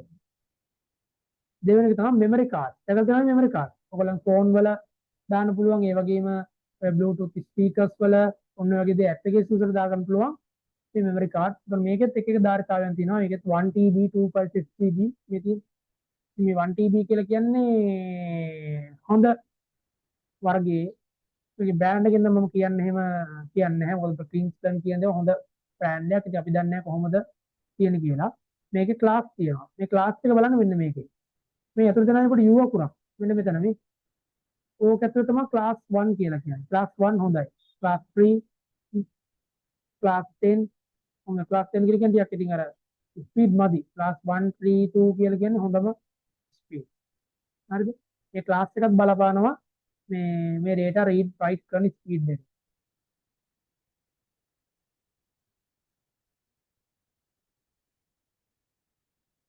හරි. ඊළඟට පුතාලා තියෙනවා සංනිවේදන උපාංග. ඒ කියන්නේ communication device. මේ communication device ගත්තොත් modem එක තියෙනවා wireless access point එක. NIC card. හරි. මේ modem එක කියලා කියන්නේ අපි network පාඩමේදී මේක සම්පූර්ණයෙන් කතා කරනවා. modem එක කියලා කියන්නේ analog සංඥා. analog සංඥා digital සංඥා කරන උපකරණයක්. modem එක පාවිච්චි කරන්නේ අපි SLT ලංකාවේ SLT නේ. SLT දුරකථන සම්බන්ධතාවයක් ඔස්සේ ඔයාලා ඉන්ටර්නෙට් ලබා ගන්නවා නම් අනිවාර්යයෙන්ම තියෙන modem එක. හරිද? එතකොට මේ modem එකේ ඉන්ක්ලූඩ් කරලා තියෙනවා Wi-Fi access point එක. එතකොට මේ modem එකෙන් ඒ කාර්යය කරලා ඒ කරන වැඩේ Wi-Fi එකක් තුලින්, ඒ කියන්නේ Wi-Fi තාක්ෂණයෙන් ඔයාට ඉන්ටර්නෙට් ලබා දෙනවා. හරිද? මේ තියෙන wireless access point එක. එතකොට මෙයාට වෙනම අවශ්‍ය නම් මේ modem එකේ wire එකක් වෙනම දෙන්න ඕනේ wireless access point එක. එතකොට මේ device එකට users ලා 12ක් නැත්නම් 30ක් විතර එකපාර කනෙක්ට් වෙන්න පුළුවන් Wi-Fi තාක්ෂණය ඔස්සේ. modem එකට පුළුවන් modem එකේ limit එක සාමාන්‍ය 12ක් 10ක් වගේ modem එකට පුළුවන් වයර්ලස් ඇක්සස් පොයින්ට් එක කියලා කියන්නේ Wi-Fi විතරයි ඈ. Wi-Fi විතරයි. මොඩම් එක කියලා කියන්නේ අපි සාමාන්‍ය දුරකථන රැහැනක් ඔස්සේ දුරකථන රැහැනක් ඔස්සේ අපි ඉන්ටර්නෙට් ලබා ගන්නවා නම් මොඩම් එක තමයි පාවිච්චි කරන්නේ. අනිත් එක තමයි NIC. මේ කියන ජාලකරණ අතුරු මූලක කාඩ්පත කියලා තමයි කියන්නේ. network interface card. ජාලකරණ අතුරු මූලක කාඩ්පත. මේක පුතේ ගොඩක් හයි කරන්නේ මේ කාඩ් එක හයි කරන්නේ ගොඩක් ඩෙස්ක්ටොප් කම්පියුටර්. ලැප්ටොප් කම්පියුටර්ස් වල බලන්න මෙන්න මේ වගේ පෝට් එකක් තියෙනවා කියලා RJ45. අපේ නෙට්වර්ක් පෝට් එකට කියන්නේ පුතේ RJ45. හරිද? RJ45 පෝට් එක කියලා තමයි නෙට්වර්ක් එකට කියන්නේ. ඒ මේ RJ45 පෝට් එකෙන් තමයි අපේ කම්පියුටර් එකට අන්තර්ජාල ලබා දෙන්නේ. අපිට මේක මොඩම් එකෙන් ගන්න පුළුවන් මේ වයර් කනෙක්ට් කරලා නැත්නම් වයර්ලස් ඇක්සස් පොයින්ට් එකෙන් ගන්න පුළුවන්. ඒ වගේම මේ කම්පියුටර් පරිගණක ජාලයකට සම්බන්ධ කරනවා නම් ස්විචස් හබ් වලින් එන වයර් එක කෙලින්ම මේකට සම්බන්ධ කරලා මේ පරිගණකය ඒ පරිගණක ජාලයට ඇතුළත් කරගන්න පුළුවන්. ඕකේ.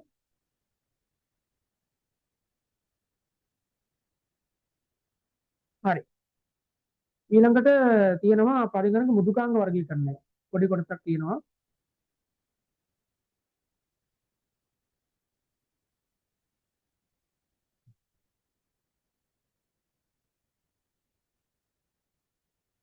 හරි.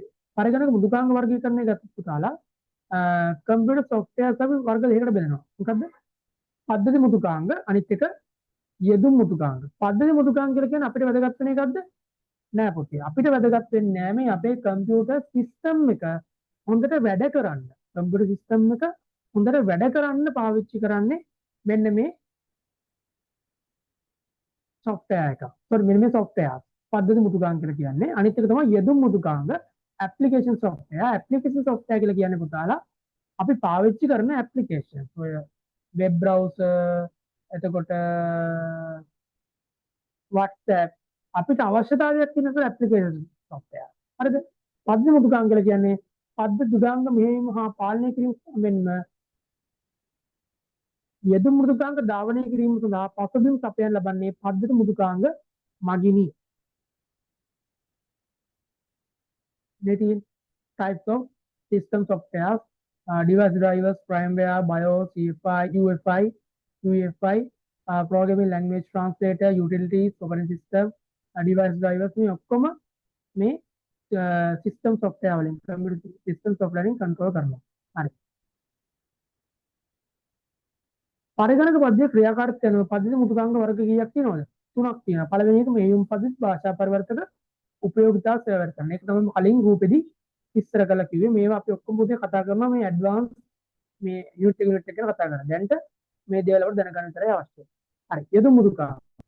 මේ යෙදුම් මෘදුකාංග කියලා පුතේ අපේ කම්පියුටර් apps ඔයගලන් ෆෝන් එකේ තියෙන application software මේ හැම එකම Google Maps, Gmail, YouTube, Skype, Facebook, Spotify, Music, Drive, Airbnb, Outlook, Acrobat Reader, Dropbox, Mail, Calendar, PayPal, Apple Store, මේ හැම Instagram මේ හැම එකම පුතේ යෙදුම් මෘදුකාංග. අපිට අවශ්‍ය නම් අපිට මේවා ඉන්ස්ටෝල් කරගන්න පුළුවන්. මේවා නොතිබ්බ කියලා ප්‍රශ්නයක් නැහැ. Word, Excel, Safari, Chrome මේ දේවල් browser. පරිගණක ක්‍රියා කරවන්නෙකුට තම අවශ්‍යතාවය. ඉතින් පරිගණක ක්‍රියා කරවන්නෙකුට තම අවශ්‍යතාවය ඉටු කරලීම සඳහා පරිගණක තුළ ක්‍රියාත්මක කළ යුතු මෘදුකාංග යෙදුම් මෘදුකාංග වලට ඇඳෙනවා. ඒ කියන්නේ කම්පියුටර් එක තුළ ක්‍රියාත්මක කරන්න ඕන දේවල් තමයි යෙදුම් මෘදුකාංග කියලා කියන්නේ. ඕකේ. මේ සඳහා උදාහරණ කිහිපයක් වන්නේ වදන්සක තුන් මෘදුකාංග, ඇතුළුම්පත් මෘදුකාංග, දත් සමුදාය කල්පනාකරණය, පද්ධති මෘදුකාංග ආදිය. තවද පද්ධති මෘදුකාංග මෙන්මව දිනින් දින නවතම යෙදුම් භාග වෙළඳපොළට එතු වෙනවා. මේ අපි කියන මොහොතේ පුතේ software එකක් හදලා කෙනෙක් publish කරන්න පුළුවන්. මොකද ඒ වගේ ලොකු එකකින් තමයි මේ එක එක software හැදිලා එන්නේ. අනිත් එක තමයි හිමිකම් ආශ්‍රිත මෘදුකාංග copyright තියෙනවා. දැන් ওই Windows අපි එම් පාවිච්චි කරලා crack version දැම්මට ඇත්තරම මේක හිමිකමක් තියෙනවා. අපි හිමිකම දීලා නෙමෙයි ගන්නෙ. අපි crack versions පාවිච්චි කරන්නේ. ඇයි අපිට මුදල් ගෙවලා අපි එක පාවිච්චි කරන්නේ නැති හින්දා. හරිද? මොකද මුදල් ගෙවතොත් ලොකු මුදලක් වෙන හින්දා ඒකට හැමෝටම ලයිසන් ඒවා පාවිච්චි කරන්න බෑ. මොකද අපේ ලංකාව තියෙනත් එක්ක රටත් එක්ක ගොඩක් අර මේ වගේ software එකට මුදල් වියදම් කරන්න ලොකු තරම් ආර්ථිකයක් නැහැ. වගේ මිනිස්සු කැමති නැහැ. අන්න එහෙම දෙයක් තියෙනවා. ලංකාව විතරක් නෙවෙයි අනිත් රටවලුත් මේ මුදල් වියදම් කරන්න අකමැති රටවල් තියෙනවා. ඉතින් ඒ වගේ අවස්ථාවලදී ඒගොල්ලෝ මොකද කරන්නේ? ඩිවල් මේ software නීති අනුකූල නොවන විදිහට ට්‍රැක් කරලා වෙනම කී එකක් දාලා පාවිච්චි කරනවා. ඉතින් ඒව තමයි ඔය අපිටත් එන්නේ. හරි. අනිත් එක තමයි විවෘත මූලාශ්‍ර මුදුකාංග. විවෘත මූලාශ්‍ර මුදුකාංග කියලා කියන්නේ open source software. අපිට ඒ කියන්නේ සල්ලි දෙන්න ඕනේ ඩවුන්ලෝඩ් කරලා වැඩ කරගන්න. WordPress, Linux, Blender, Android, Joomla, PHP, Inkscape, GIMP, GIMP එක නම් ඔයගොල්ලන්ට O level වල තිබ්බා 11 වසර පොතේදී මතක ඇති. MySQL, Python මේ ඔක්කොම open software. කිසිම මුදලක් ගෙවන්න අවශ්‍ය නැහැ. ඩවුන්ලෝඩ් කරා වැඩ කරන්න විතරයි තියෙන්නේ. හරි.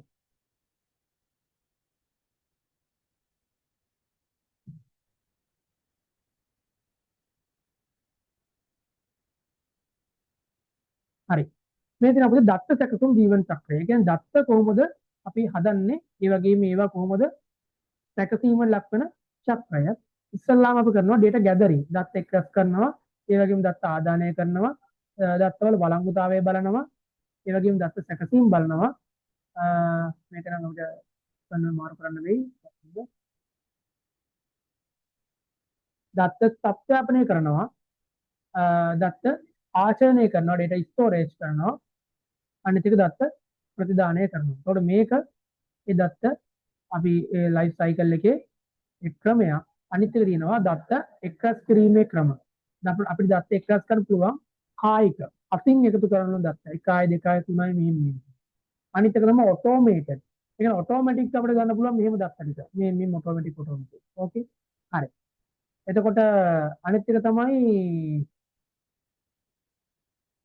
කායික ක්‍රමයේදී අපි කොහොමද දත්ත ගන්නෙ? නිරීක්ෂණය කරනවා ඔබ්සර්වේෂන්. නිරීක්ෂණය කළ දත්ත ගන්න පුළුවන්. තව ක්වෙස්චනරිස් ගන්න පුළුවන් සර්වේස් ප්‍රශ්නාවලි. තව පුළුවන් ඉන්ටර්වියු එකකින් ගන්න පුළුවන්. තව පුළුවන් ඒක දාන්න එක්ස්පෙරිමන්ට්. අපි එක්ස්පෙරිමන්ට් එකක් කළා මෙන්න මේකේ අපි රිසල්ට් එක හොඳයි නම් ඒ රිසල්ට් එක අපි කන්ටිනියු කරන්න පුළුවන්. හරි. ස්වයංක්‍රීය ක්‍රමයේදී ඔටෝමැටික් සිස්ටම් එකේදී අපිට පුළුවන් MICR මැෂින් එකෙන් පාවිච්චි කරන්න පුළුවන්.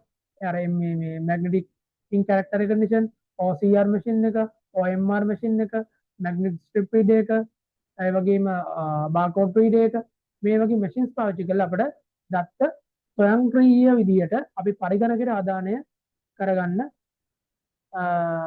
ගන්න පුළුවන්. මේක sensors and loggers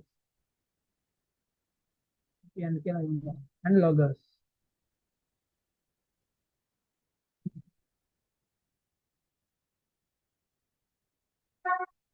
sensors and loggers. හරි. අනිත් එක තියෙනවා දත්ත ආදානය කිරීමේ ක්‍රම. දත්ත ආදානය කිරීමේ ක්‍රම. හරි. මේක තියෙනවා ඍජු. කියන්නේ කෙලින්ම අපිට ආදානය කරන්න පුළුවන්. කොහොමද? ඍජු ආදානය කියලා කියන්නේ? ඍජු ආදානය කිරීමේදී ඍජු ආදානය කිරීමේ ක්‍රමවේදයේදී දත්ත ආදානය කිරීමට යතුරු පූර්ව සමග නොවේ. අද වන විට ශුද්ධ පරිගණක වල සඳහා දත්ත ආදානය කිරීමේ ක්‍රමවේදයක් ලෙස ඍජු ආදාන උපාංග ඍජු ආදාන උපාංග භාවිතා වේ. මේ වගේම පරිශීලකයා ටයිප් කිරීමෙන් නැතිවන දෝෂ මග අතර එකපාරම ඩිරෙක්ට් අපි දැන් ඉන්පුට් එක මෙහා පෙන්නනවා. අනිත් එක තමයි රිමෝට්ලි. දැන් අපි ඉගෙන ගන්න මොකද රිමෝට්ලි. මේ පරිගණකගත පද්ධතියක් ඇතිව අතර නිර්මාණාකර ඇත්තේ ඉලෙක්ට්‍රොනික පවතින දත්ත එකතුවක් ආදානය කිරීම සඳහා. ඒ කියන්නේ දුරස්තව අපි පුළුවන් මෙන්න මේ ඉලෙක්ට්‍රොනිකලි මේ දත්ත එකතු කරන්න. අපි දැන් දුරස්තව සම්බන්ධ වෙනවා වගේ තමයි මේකෙත් පුළුවන් දුරස්ත ආකාරයේ දත්ත එක්රැස් කරන්න. අනිත් එක තමයි මාර්ගගත. ඒ කියන්නේ ඔන්ලයින්. මාර්ගගත දත්ත ආදානය ඇතුළත් කරන ලබන දත්ත අන්තර්ජාල සම්බන්ධතාවය මගින් මේ වෙලාවෙන් සැකසීම ලක් කරනු ලබයි. අපි මොකක් හරි ඔන්ලයින් ඔය PDF කන්වර්ට් කරන්නේ අන්න ඒ වගේ දේවල්. ඔන්ලයින් PDF එකක් කන්වර්ට් කරනවා නම් අන්න ඒ වගේ අවස්ථාවලදී මෙන්න මේ ටික කරගන්න පුළුවන්. හරිද? අනිත් එක තමයි ඔෆ්ලයින්. ඔෆ්ලයින් වල අන්තර්ජාල සම්බන්ධතාවයක් නැහැ. අන්තර්ජාල සම්බන්ධතාවයක් නැති වෙලාවේදී අපිට මේ Excel sheet එකක් වගේ පාවිච්චි කරලා එතකොට ඒකට data input කරන්න පුළුවන්. දැන් මම ඔයගොල්ලන්ගේ data දාගෙන ඉන්නේ Excel sheet එකක්. බැලුවත් දන්නේ group එකේ ඔයගොල්ලෝ registration numbers තියෙනවා. පුතාලට තියෙනවා වෙනම registration number දුරටත් තියෙනවා. ඒතකොට බලන්න ඔයගොල්ලෝ registration number එක කොහොමද දාලා දෙන්නේ Excel sheet එකකට share කරලා තියෙනවා. ඒතකොට මේක online හිටියොත් මොකද වෙන්න පුළුවන්? දැන් මම අද ළමයි 10ක් ආවොත් මම ඒ 10 ඇඩ් කරනවා. හැබැයි ඔයාලා ඒ වෙලාවේ ඔෆ්ලයින් ඉන්නව නම් ඔයාලට ඒ ළමයි 10 බලන්න බෑ. ඒතර ඔයාලා බලන්න පුතේ ඔෆ්ලයින් විදියට. ඔයාලගේ විස්තර බලා ගන්න පුළුවන්. හැබැයි ඔයාලා ඔන්ලයින් ආවට පස්සේ අර ළමයි 10ගේ data ටිකත් ඔටෝමැටිකලි අප්ඩේට් වෙනවා ඒ ටේබල් එකටම. හරි. අනික තමයි පුතේ දත්තවල වළංගුතාවය. හරි. ඔන්න දැන් මේක තමයි චුට්ටක් අපිට ලියා ගන්න ඕනේ. මම ටියුට් එක print කරාට පස්සේ තමයි ඉතින් ආවට පස්සේ තමයි ඔයාලා ලියන්න නම් වෙන්නේ. අපේ සෙට් එකම එකපාර එවනින්ද මොකද ඔයාලා එක එක එවන්න ගත්තොත් එහෙම අර ඩෙලිවරි charges එහෙම ටිකක් වැඩි වෙන හින්දා මම සෙට් එකම එවන්නම් පළවෙනි පාඩම් හතරට ලබන මාසය ඇතුළත. ඕකේ. එතකොට මට print out එක ගාලා ඔක්කොම කරලා ඉවර කරගන්න පුළුවන්. එතකොට ඔයගලන්ට එවන්න පුළුවන් මේ ටික. එතකොට මේ අඩුපාඩු ටික හදා ගන්න පුළුවන්. හරි. මේක තියෙනවා මෙම ක්‍රියාවලිය දත්තවල නිරවත්තාවය නිරීක්ෂණය කිරීම සිදු කෙරේ. හරි. අපි දැන් බලමු පළවෙනි එක වර්ග පරීක්ෂාව. අපි ඒක චුට්ටක් ලියා ගමු. ඕකේ. පොඩ්ඩක් ලියා ගමු වර්ග පරීක්ෂාව කියන එක. ලියන්න මාතෘකාව චුට්ටක් උඩින් ලියා ගන්න. දැන් පොතේ ලියා ගන්න දත්තවල වළංගුතාවය කියලා ලියලා මෙම ක්‍රියාවලිය දත්තවල නිරවත්තාවය නිශ්චය කිරීම සිදු කරේ කියලා පළවෙනි එක ලියා ගන්න වර්ග පරීක්ෂාව. වර්ග පරීක්ෂාවට අවශ්‍ය නෝට් එක මම දැන් දෙන්නම්. ඕකේ.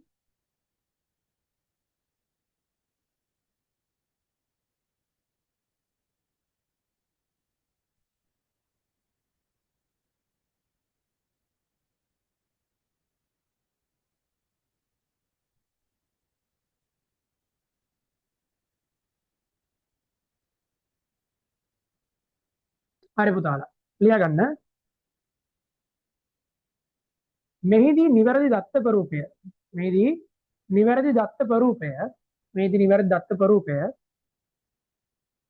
ඒ කියන්නේ ඉලක්කම් අක්ෂර වරහන් ඇතුලේ ඉලක්කම් අක්ෂර ඇතුළත් කර ඇද්දයි තහවුරු කරගනී. ඇතුළත් කර ඇද්දයි තහවුරු කරගනී. මේක තමයි වර්ග පරීක්ෂාව කියලා කියන්නේ.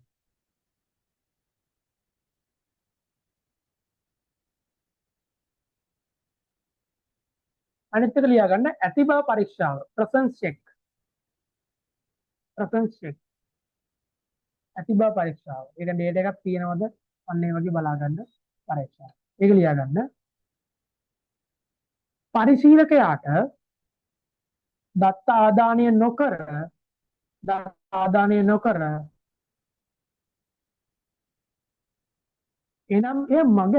එනම් එය මගහැර ඉන් ඉදිරියට යෑමට අවකාශය ලබා නොදීම මේ සිදුවේ. ඒ කියන්නේ සමහර data එකක් පුරවන්න නැතුව අපිට ඉස්සරහට යන්න බෑ. සමහර ෆෝම් ෆිල් කරද්දීම පුතාලට එක්ස්පීරියන්ස් වෙලා ඇති. නේද? හරි. අපව කියන පරිශීලකයාට දත්ත ආදානය නොකර එනම් මේ මගහැර ඉන් ඉදිරියට යාමට අවකාශය ලබා නොදීම මෙමගින් සිදුවේ. ඒක තමයි ඇති බව පරීක්ෂා presence check. දැන් මේ පාඩම් කරන්න අවශ්‍ය නැහැ. ඉතින් මේක type check කියලා කියන්නේ මේකේ type එක ඕකේද? ඇති බව පරීක්ෂා presence check එකේ වෙන්නේ මේකදී අපි අනිවාර්යෙන්ම data එක පුරවන්න ඕනේ. එහෙම නැත්නම් අපිට ඉස්සරහට යන්න බෑ කියන එක තමයි presence check එකේදී කරන්නේ. අනිත් එක පරාස පරීක්ෂාව range check. හරි. ඒක ලියා ගන්න. පරාස පරීක්ෂාව ඒක ලියා ගන්න range check එකේදී ඇතුළත් කරනු ලබන දත්තය එහි ඉහළ සීමාව සහ ඒ කියන්නේ පරාසය ඉහළ සීමාව සහ පහළ සීමාව ඇතුළත් කරනු ලබන දත්තය එහි ඉහළ සීමාව සහ පහළ සීමාව අතර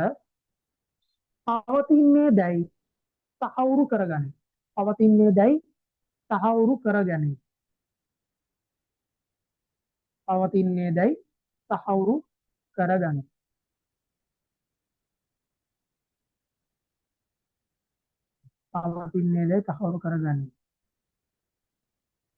අනිත් එක ලියා ගන්න අන්තිම එක ශේෂ්ඨ දිග පරීක්ෂාව. ඒ කියන්නේ field length check එකදී ඒක ලියා ගන්න. field length කියන්නේ සාමාන්‍යයෙන් අපි අක්ෂර ප්‍රමාණයක් කියලා කියන්නේ. දැන් ෆෝන් නම්බර් එක පුතේ ඔයගොල්ලෝ නම්බර්ස් 10ක් ඇඩ් කරන්නේ නැත්නම් එයාලා කියනවා ඒක වැලිඩ් නෑ. is not a valid phone number කියලා ෆෝම් එකල පෙන්නනවා. අන්න ඒ වගේ තමයි ශේෂ්ඨ දිග පරීක්ෂාව. ලියන්න පුතේ තර ලකුණක් දාලා නිවැරදි අක්ෂර ප්‍රමාණය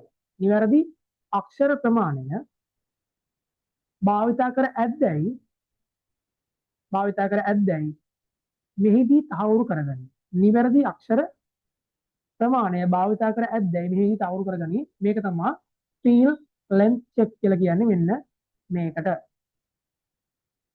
හරි. ඔන්න ඔය ටිකත් එනම් දැන් ලියාගත්ත නේද? හරි. ඒක ටියුට් එක ආවට පස්සේ ලියා ගමු ටික. හරි. ඔන්න ඊළඟට තියෙනවා දත්ත සැකසීමේ ආකාර දෙකක් තියෙනවා. බැච් ප්‍රොසෙසින් තියෙනවා. අනිත් එක ස්ටෙම් ප්‍රොසෙසින්. ඒ වගේම මේකට තව නමක් තියෙනවා රියල් ටයිම් ප්‍රොසෙසින් කියලා. يعني මේ වෙලාවෙම සිද්ධ වෙන එක. මේ වෙලාවෙම සිද්ධ වෙන එකක් තමයි රියල් ටයිම් ප්‍රොසෙසින් කියලා කියන්නේ. හරිද? මේ වෙලාවෙම සිද්ධ වෙන එක තමයි රියල් ටයිම් ප්‍රොසෙසින් කියලා කියන්නේ. එතකොට කාණ්ඩ පරීක්ෂාව කියලා කියන්නේ බැච් ප්‍රොසෙසින් කියලා කියන්නේ මේක ටිකක් වෙලා ගියන පස්සේ තමයි ට්‍රීට් එක කියන්නේ සිදුවීම වෙන්නේ. හරිද? හරි. දැන් විස්තර බලමු කාණ්ඩ සැකසීම. බලන්න job 1 job 2 job n. ඒ කියන්නේ ඕනම job එකක් ඔපරේටින් සිස්ටම් මේකෙදි මේක එක තමයි මේ CPU එකට යවන්නේ. බලාගන්න පුළුවන් නේද? ඒක තමයි කාණ්ඩ සැකසීම බැච් ප්‍රොසෙසින් කියලා කියන්නේ. බලන්න මේ විස්තරේ කිසියම් නිශ්චිත කාල සීමාවක් තුළ සිදුවන දත්ත ආදානය කරගෙන එම කාල සීමා අවසානයේදී සැකසීමට ලක් කරනු ලැබේ. ඒතර මාසික වැටුප් සැකසීම වගේ. ඒතර මාසෙම තියෙන දේවල් බලාගෙන තමයි මේ අන්තිමයට ඒකේ මේ අවුට්පුට් එක ලැබෙන්නේ. මාසෙ කෙනාගේ ඇටෙන්ඩන්ස් ඔක්කොම ටික බලලා තමයි පෙන්වන්නේ මෙන්න ඔයාගේ සැලරි එක දෙන්නේ මෙන්න මෙහෙම කියලා. අනිත් එක තමයි තත්කාලික සැකසීම රියල් ටයිම් ප්‍රොසෙසින්. ඒතර මේකද වෙන්නේ ඕගොල්ලන්ගේ ATM මැෂින් එක. හොඳම දේ ATM මැෂින් එක. ATM එකෙන් සල්ලි ගත්තට පස්සේ ඒ වෙලෙම අඩු වෙනවා. ඕගොල්ලන්ගේ බැලන්ස් එක අඩු වෙලා පෙන්නනවා. Real time. ඒ වෙලෙම සිද්ධ වෙනවා මේ ප්‍රොසෙසින් එක. දත්ත ආදානය කරන මොහොතේම සැකසීම ලක් කිරීම මෙහිදී සිදු කරයි. උදාහරණයක් තියෙනවා බැංකු ගිණුමකින් මුදල් ලබා ගැනීම. බැංකු ගිණුමකින් මුදල් ලබා ගැනීම ඔන්න උදාහරණයක් තියෙනවා. ඔන්න ඒකත් ලේසි නේද? ඉතින් අමාරුද? මේ දේවල් නිකන් චුට්ටක් බලාගෙන යන්න. ඉතින් ඒ ඇති. නිකන් බලාගෙන තියාගන්න. මොකද මේක ඔයාගේ ඔළුවට ගන්න අයිඩියා එක. මම මෙච්චර ගොඩාක් එක්ස්ප්ලেইন කරනකොට ඔළුවට අයිඩියක් ගන්න ඕනේ. හරිද? ඒත් මේක තමයි ලේසිම ක්‍රමයේ IT පාඩම් ගන්න. දැන් අද මේ පාඩම ඉවරයි. IT වල පළවෙනි පාඩම ඉවරයි. ලබන මාසේ දෙවෙනි පාඩම ඉවරයි. ඊට පස්සේ පාඩමේ තුන්වෙනි පාඩම ඉවරයි. කොහොම තමයි මාසෙන් මාසේ පාඩම් ටික ඉවර කරන්නේ. මොකද අපිට මේක IT වල අනවශ්‍ය දේවල් අවශ්‍ය දේවල් අනවශ්‍ය දේවල් ඔක්කොම ඔලුවට දාගත්තට පස්සේ කිසිම දෙයක් කරන්න බෑ. ඕකේ. එතකොට පාඩම් 12 ඉවර කරන්නේ මාස 12කට. තේරුණාද? ඒතර මේ තමයි අලුත්ම concept එක. මොකද ටියුට් එක හම්බ වෙනවා ඔයගොල්ලන්ට. මම එතකොට ස්ක්‍රීන් ෂෙයා කරලා ටියුට් එක පෙන්නනවා.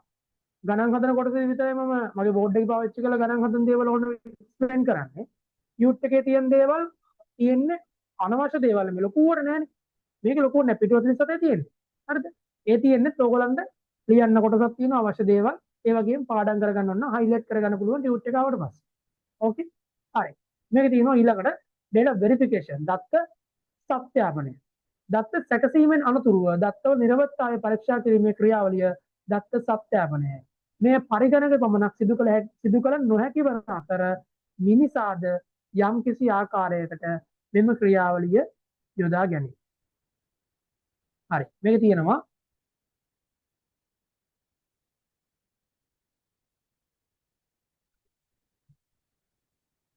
දිත්ත ඇතුළත් කිරීම. ඒ කියන්නේ ඩබල් එන්ට්‍රි අනිත් එක විෂුවල් චෙක්. හරි. අපි data verification එකකින් මේ data එක ඇත්තට තියෙනවද නැද්ද? අන්න ඒ දේවල්. අපි two factor authentication කියලා කියන security එක ගද්දි අන්න ඒ වගේ තමයි. හරි. ලියා ගන්න පුතේ දිත්ත ඇතුළත් කිරීමට ලියා ගන්න ඩබල් එන්ට්‍රි කියන එක ලියා ගන්න. මෙහිදී ඔය දැන් ටුට්ටක් ලියා ගන්න. දැන් මොකද ටියුට් එක ආවට පස්සේ ඔක නෝ මේ ආයි කොපි ඩවුන් කරගන්න බෑ බුක් එකේ ඉඳලා. දැන් දත්ත සත්‍යාපනය කියලා ලියලා දිත්ත ඇතුළත් කිරීම විතරක් ලියා ගන්න. ඊට පස්සේ ටියුට් එක ආවට පස්සේ මේක ලියා ගන්න. ඕකේ? හරි. මෙහිදී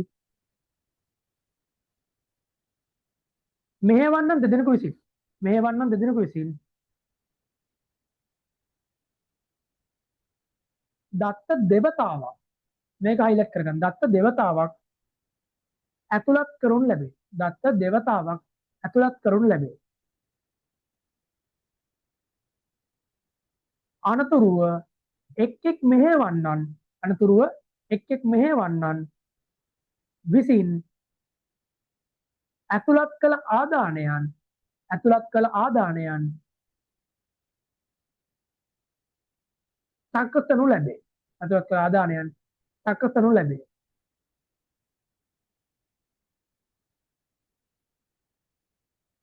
ඒකම ලියා ගන්න. එකම සැකසීමේදී එකම සැකසීමේදී එකම සැකසීමේදී ඒවා එකිනෙකට අනුකූල නොවන්නේ නම් ඒ බව පද්ධතිය මගින් නිරූපණය කරනු ලැබේ. පද්ධතිය මගින් නිරූපණය කරනු ලැබේ. පද්ධතිය මගින් නිරූපණය කරනු ලැබේ.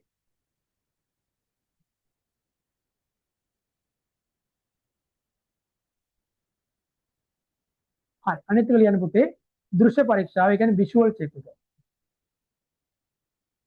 හරි. ඒක ලියන්න. මේ මූලිකවම සෝදුපත් කියවීමේ ආකාරය වේ. සෝදුපත් කියවීමේ ආකාරය වේ. පරිගණකයේ වෙත ආදානය කරන ලබන දත්ත පරිගණකයේ වෙත ආදානය කරන ලබන දත්ත පරිගණකයේ වෙත ආදානය කරන ලබන දත්ත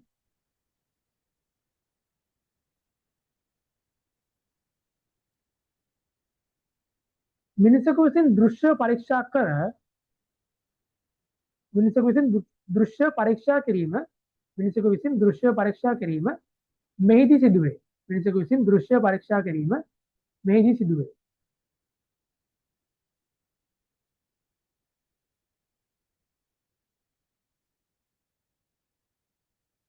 මෙහිදී පරිගණක තිරය හෝ මුද්‍රණ පිටපත් ලබා ගනිමින් දත්ත ප්‍රභවය සමග ගැළපීම සිදු කරනු ලැබේ. දත්ත ප්‍රභවය සමග ගැළපීම සිදු කරනු ලැබේ.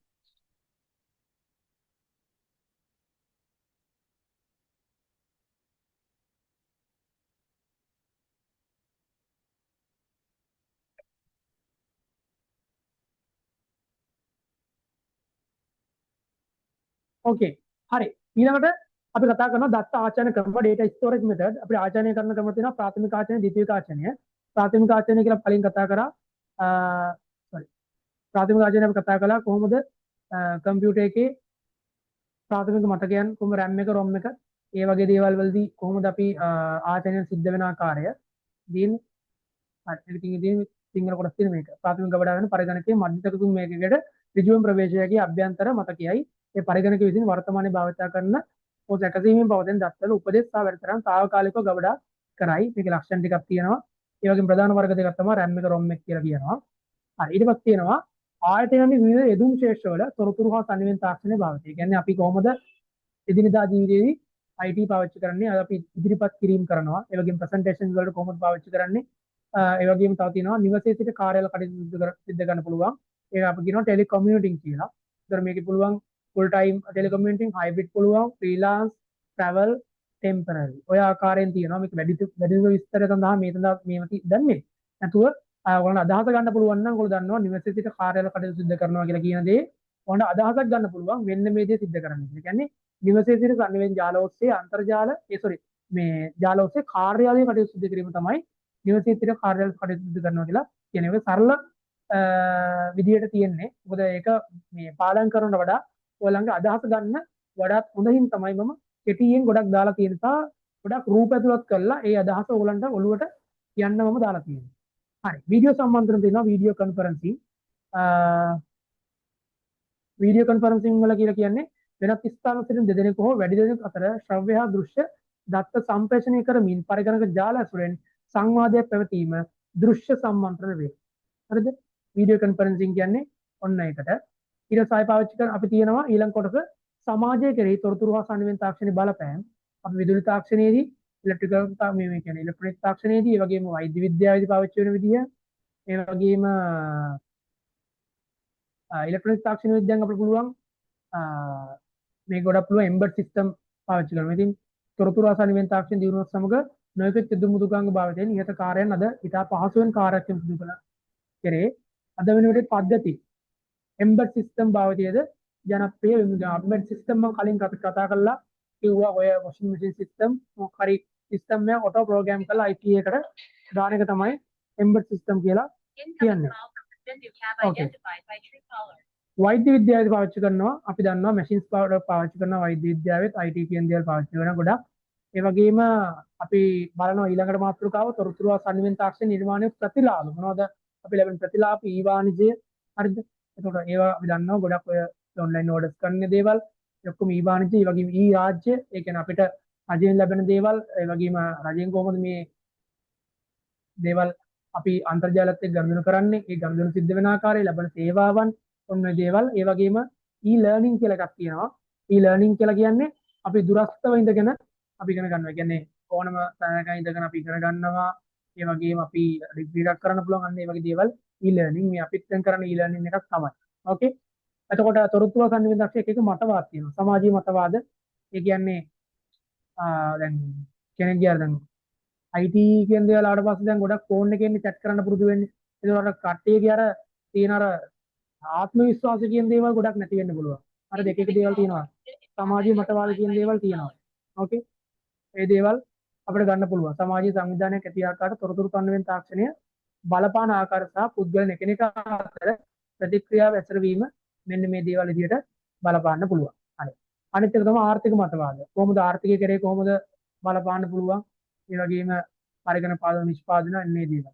පාර්ශ්වික මතවාද ගත්තොත් එහෙම කොහොමද අපිට උදාහරණ දාලා තියෙනවා නිව්යෝක් වැනි නගරවල පරිගණක නිෂ්පාදනාගාර ආශ්‍රිත නගරයන්හි වැසියන්ට හෘදයාබාධ වකුගඩු ආශ්‍රිත රෝග ඇතිවීමේ ඇති බව අනාවරණීය. ඉතින් මේ වගේ දේවල් වෙන්න පුළුවන්. ඒ වගේ අර මේ ICT කියන දේවල් දිනුවත් එක්කම ඒ වගේම සදාචාරාත්මක මතවාද කියලා කියන්නේ අපි සදාචාරාත්මක විදිහට ගත්තොත් අපේ තියෙනවා සංස්කෘතියක් කියලා දෙයක් තියෙනවා. ඒ සංස්කෘතිය ගත්තොත් මේ සංස්කෘතියෙන් ඔබට යන දේවල් වෙනස් දේවල් කරනවා අන්නේ දේවල් සම්බන්ධව තමයි මෙතනදි කතා කරන්නේ භෞතික මතවාද. ඒක පොඩ්ඩක් අදහසක් ගන්න දැති මම උඩින් කියන්න විතරයි මේක පුතේ ඔයාලට දැනගන්න ඕනේ. මේවා කවදාකවත් පුතේ එක්සෑම් එකට අහන්නේ නැහැ. අර අපි දින අපි ඇටිටියුඩ් එකක් මේක ඉගෙන ගන්නවා කියලා කියන්නේ අන්න ඒ දේවල් කොටස. ඒක පාඩම් ගන්න පුතේ අවශ්‍ය නැහැ. ඊට සමාජීය මතවාද, භෞතික මතවාද ඒ වගේ චුට්ටක් බලා ගන්න විතරයි ඕනේ. හරිද? මම මේ සරල කරලා කියන්නේ මොකද මම කැමති නැහැ ඔයගොල්ලෝ මේක ගොඩාක් බර විදියට පාවිච්චි කරලා පාඩම් කරගෙන දැම්මම සබ්ජෙක්ට් එක එපා රිලැක්ස් එකේ මේක ඉගෙන ගන්න. ඒක තමයි වටින්නේ. හරිද? මොකද නෝට්ස් කියන දේවල් එච්චර හිතන්න එපා මොකද නෝට්ස් හදලා තියෙන්නේ. මොකද ලොකු නෝට් කියලා කියන්නේ දැන් ඔක ටියුට් එක දුන්නාට පස්සේ ආයෙ නෝට් ඩවුන් කරන්න ඕනේ නැහැ. මේ ටියුට් එකම තමයි එක්සෑම් එකට ගියාම අමකට උනොත් බලා ගන්න පාවිච්චි කරන්න පුළුවන් මේ ටියුට් එකම විතරයි. හරිද? වෙන කිසිම දෙයක් පොත්වල ලියන දේවල් ගණන් ටික හදන වැරෙන්නේ පොත්වල ලියන වැරෙන්නේ කිසිම දෙයක් අවශ්‍ය නැහැ පුතේ. හරි. ඒ වගේම පෞද්ගලිකත්වය සහ මුදුකම් කොල්ල කෑම. ඔය වගේ දේවල් තියෙන්න පුළුවන් භෞතික මතවාද ගත්තොත් එහෙම. අපි ඒකේ උදාහරණයක් ගත්තොත් ප්‍රකාශන හිමිකම්. කොපිරයිට් තියෙන්න පුළුවන්. කෙනෙක්ගේ නිර්මාණයක් වෙන කෙනෙක් විදියට දාලා අපි වෙනස් කරලා දානවා අපි කොපිරයිට් කියලා කියන ප්‍රකාශන හිමිකම. අනිත් එක තියෙනවා ප්ලැගරිසම් කියලා කියනවා. ප්ලැගරිසම් කියලා කියන්නේ වෙන කෙනෙක්ගේ අදහසක් මගේ කියලා අපි කියනවා. ප්ලැගරිසම් කියලා කියන්නේ අන්න ඒක. දැන් මේකේ තියෙන අයිඩියා හැමදේම මෙයා හොරෙන් අරන් යනවා වගේ පෙන්නන ඒ වගේ තමයි වෙන කෙනෙක්ගේ අදහසක් තමන්ගේ විදියට කියාපාන තමයි ප්ලැගරිසම් කියලා කියන්නේ. හරිද? අනිත් එක තමයි ලයිසන්ස් සොෆ්ට්වෙයාර්. අනිවාර්යයෙන්ම සොෆ්ට්වෙයාර් එකක් පාවිච්චි කරනවා නම් ලයිසන්ස් සොෆ්ට්වෙයාර් එකක් පාවිච්චි කරන්න වග බලා ගන්න ඕන කියලා මම මතක් කරනවා. මොකද අපි ගොඩාක් පාවිච්චි කරන්නේ ක්‍රැක් ෆේක් සොෆ්ට්වෙයාර් තමයි පාවිච්චි කරන්නේ. ඒ වගේ එන්න අතුරු ආබාධ වැඩි හින්දා ගොඩක් ඔය ලයිසන්ස් සොෆ්ට්වෙයාර් පාවිච්චි කරන එක තමයි ගොඩක්ම හොඳ. ඔය ටික තමයි තියෙන්නේ. පිටපත් කිරීමෙන් ආරක්ෂා කරන මුදුමය බුද්ධිමය දේපල ගන්න අයත් වේ. මුදුකාංගය නිකුත් කරන්නාට එය අයිතිය සතු වේ. එහි අයිතිය සතු වේ. හරි. ඔය ටික තමයි පුතේ පළවෙනි පාඩමෙන් තියෙන්නේ. ඔන්න ඉතින් පළවෙනි පාඩම ඉවරයි. ලේසිද අමාරුද? අයිටි වල එක පාඩමක් ඉවරයි. මොකද කියන්නේ? chat එක දාන්න බලන්න කට්ටිය ඉතින් කොහොමද කියලා. හරි මම මේකේ PDF version එක එවනවා පුතාලට.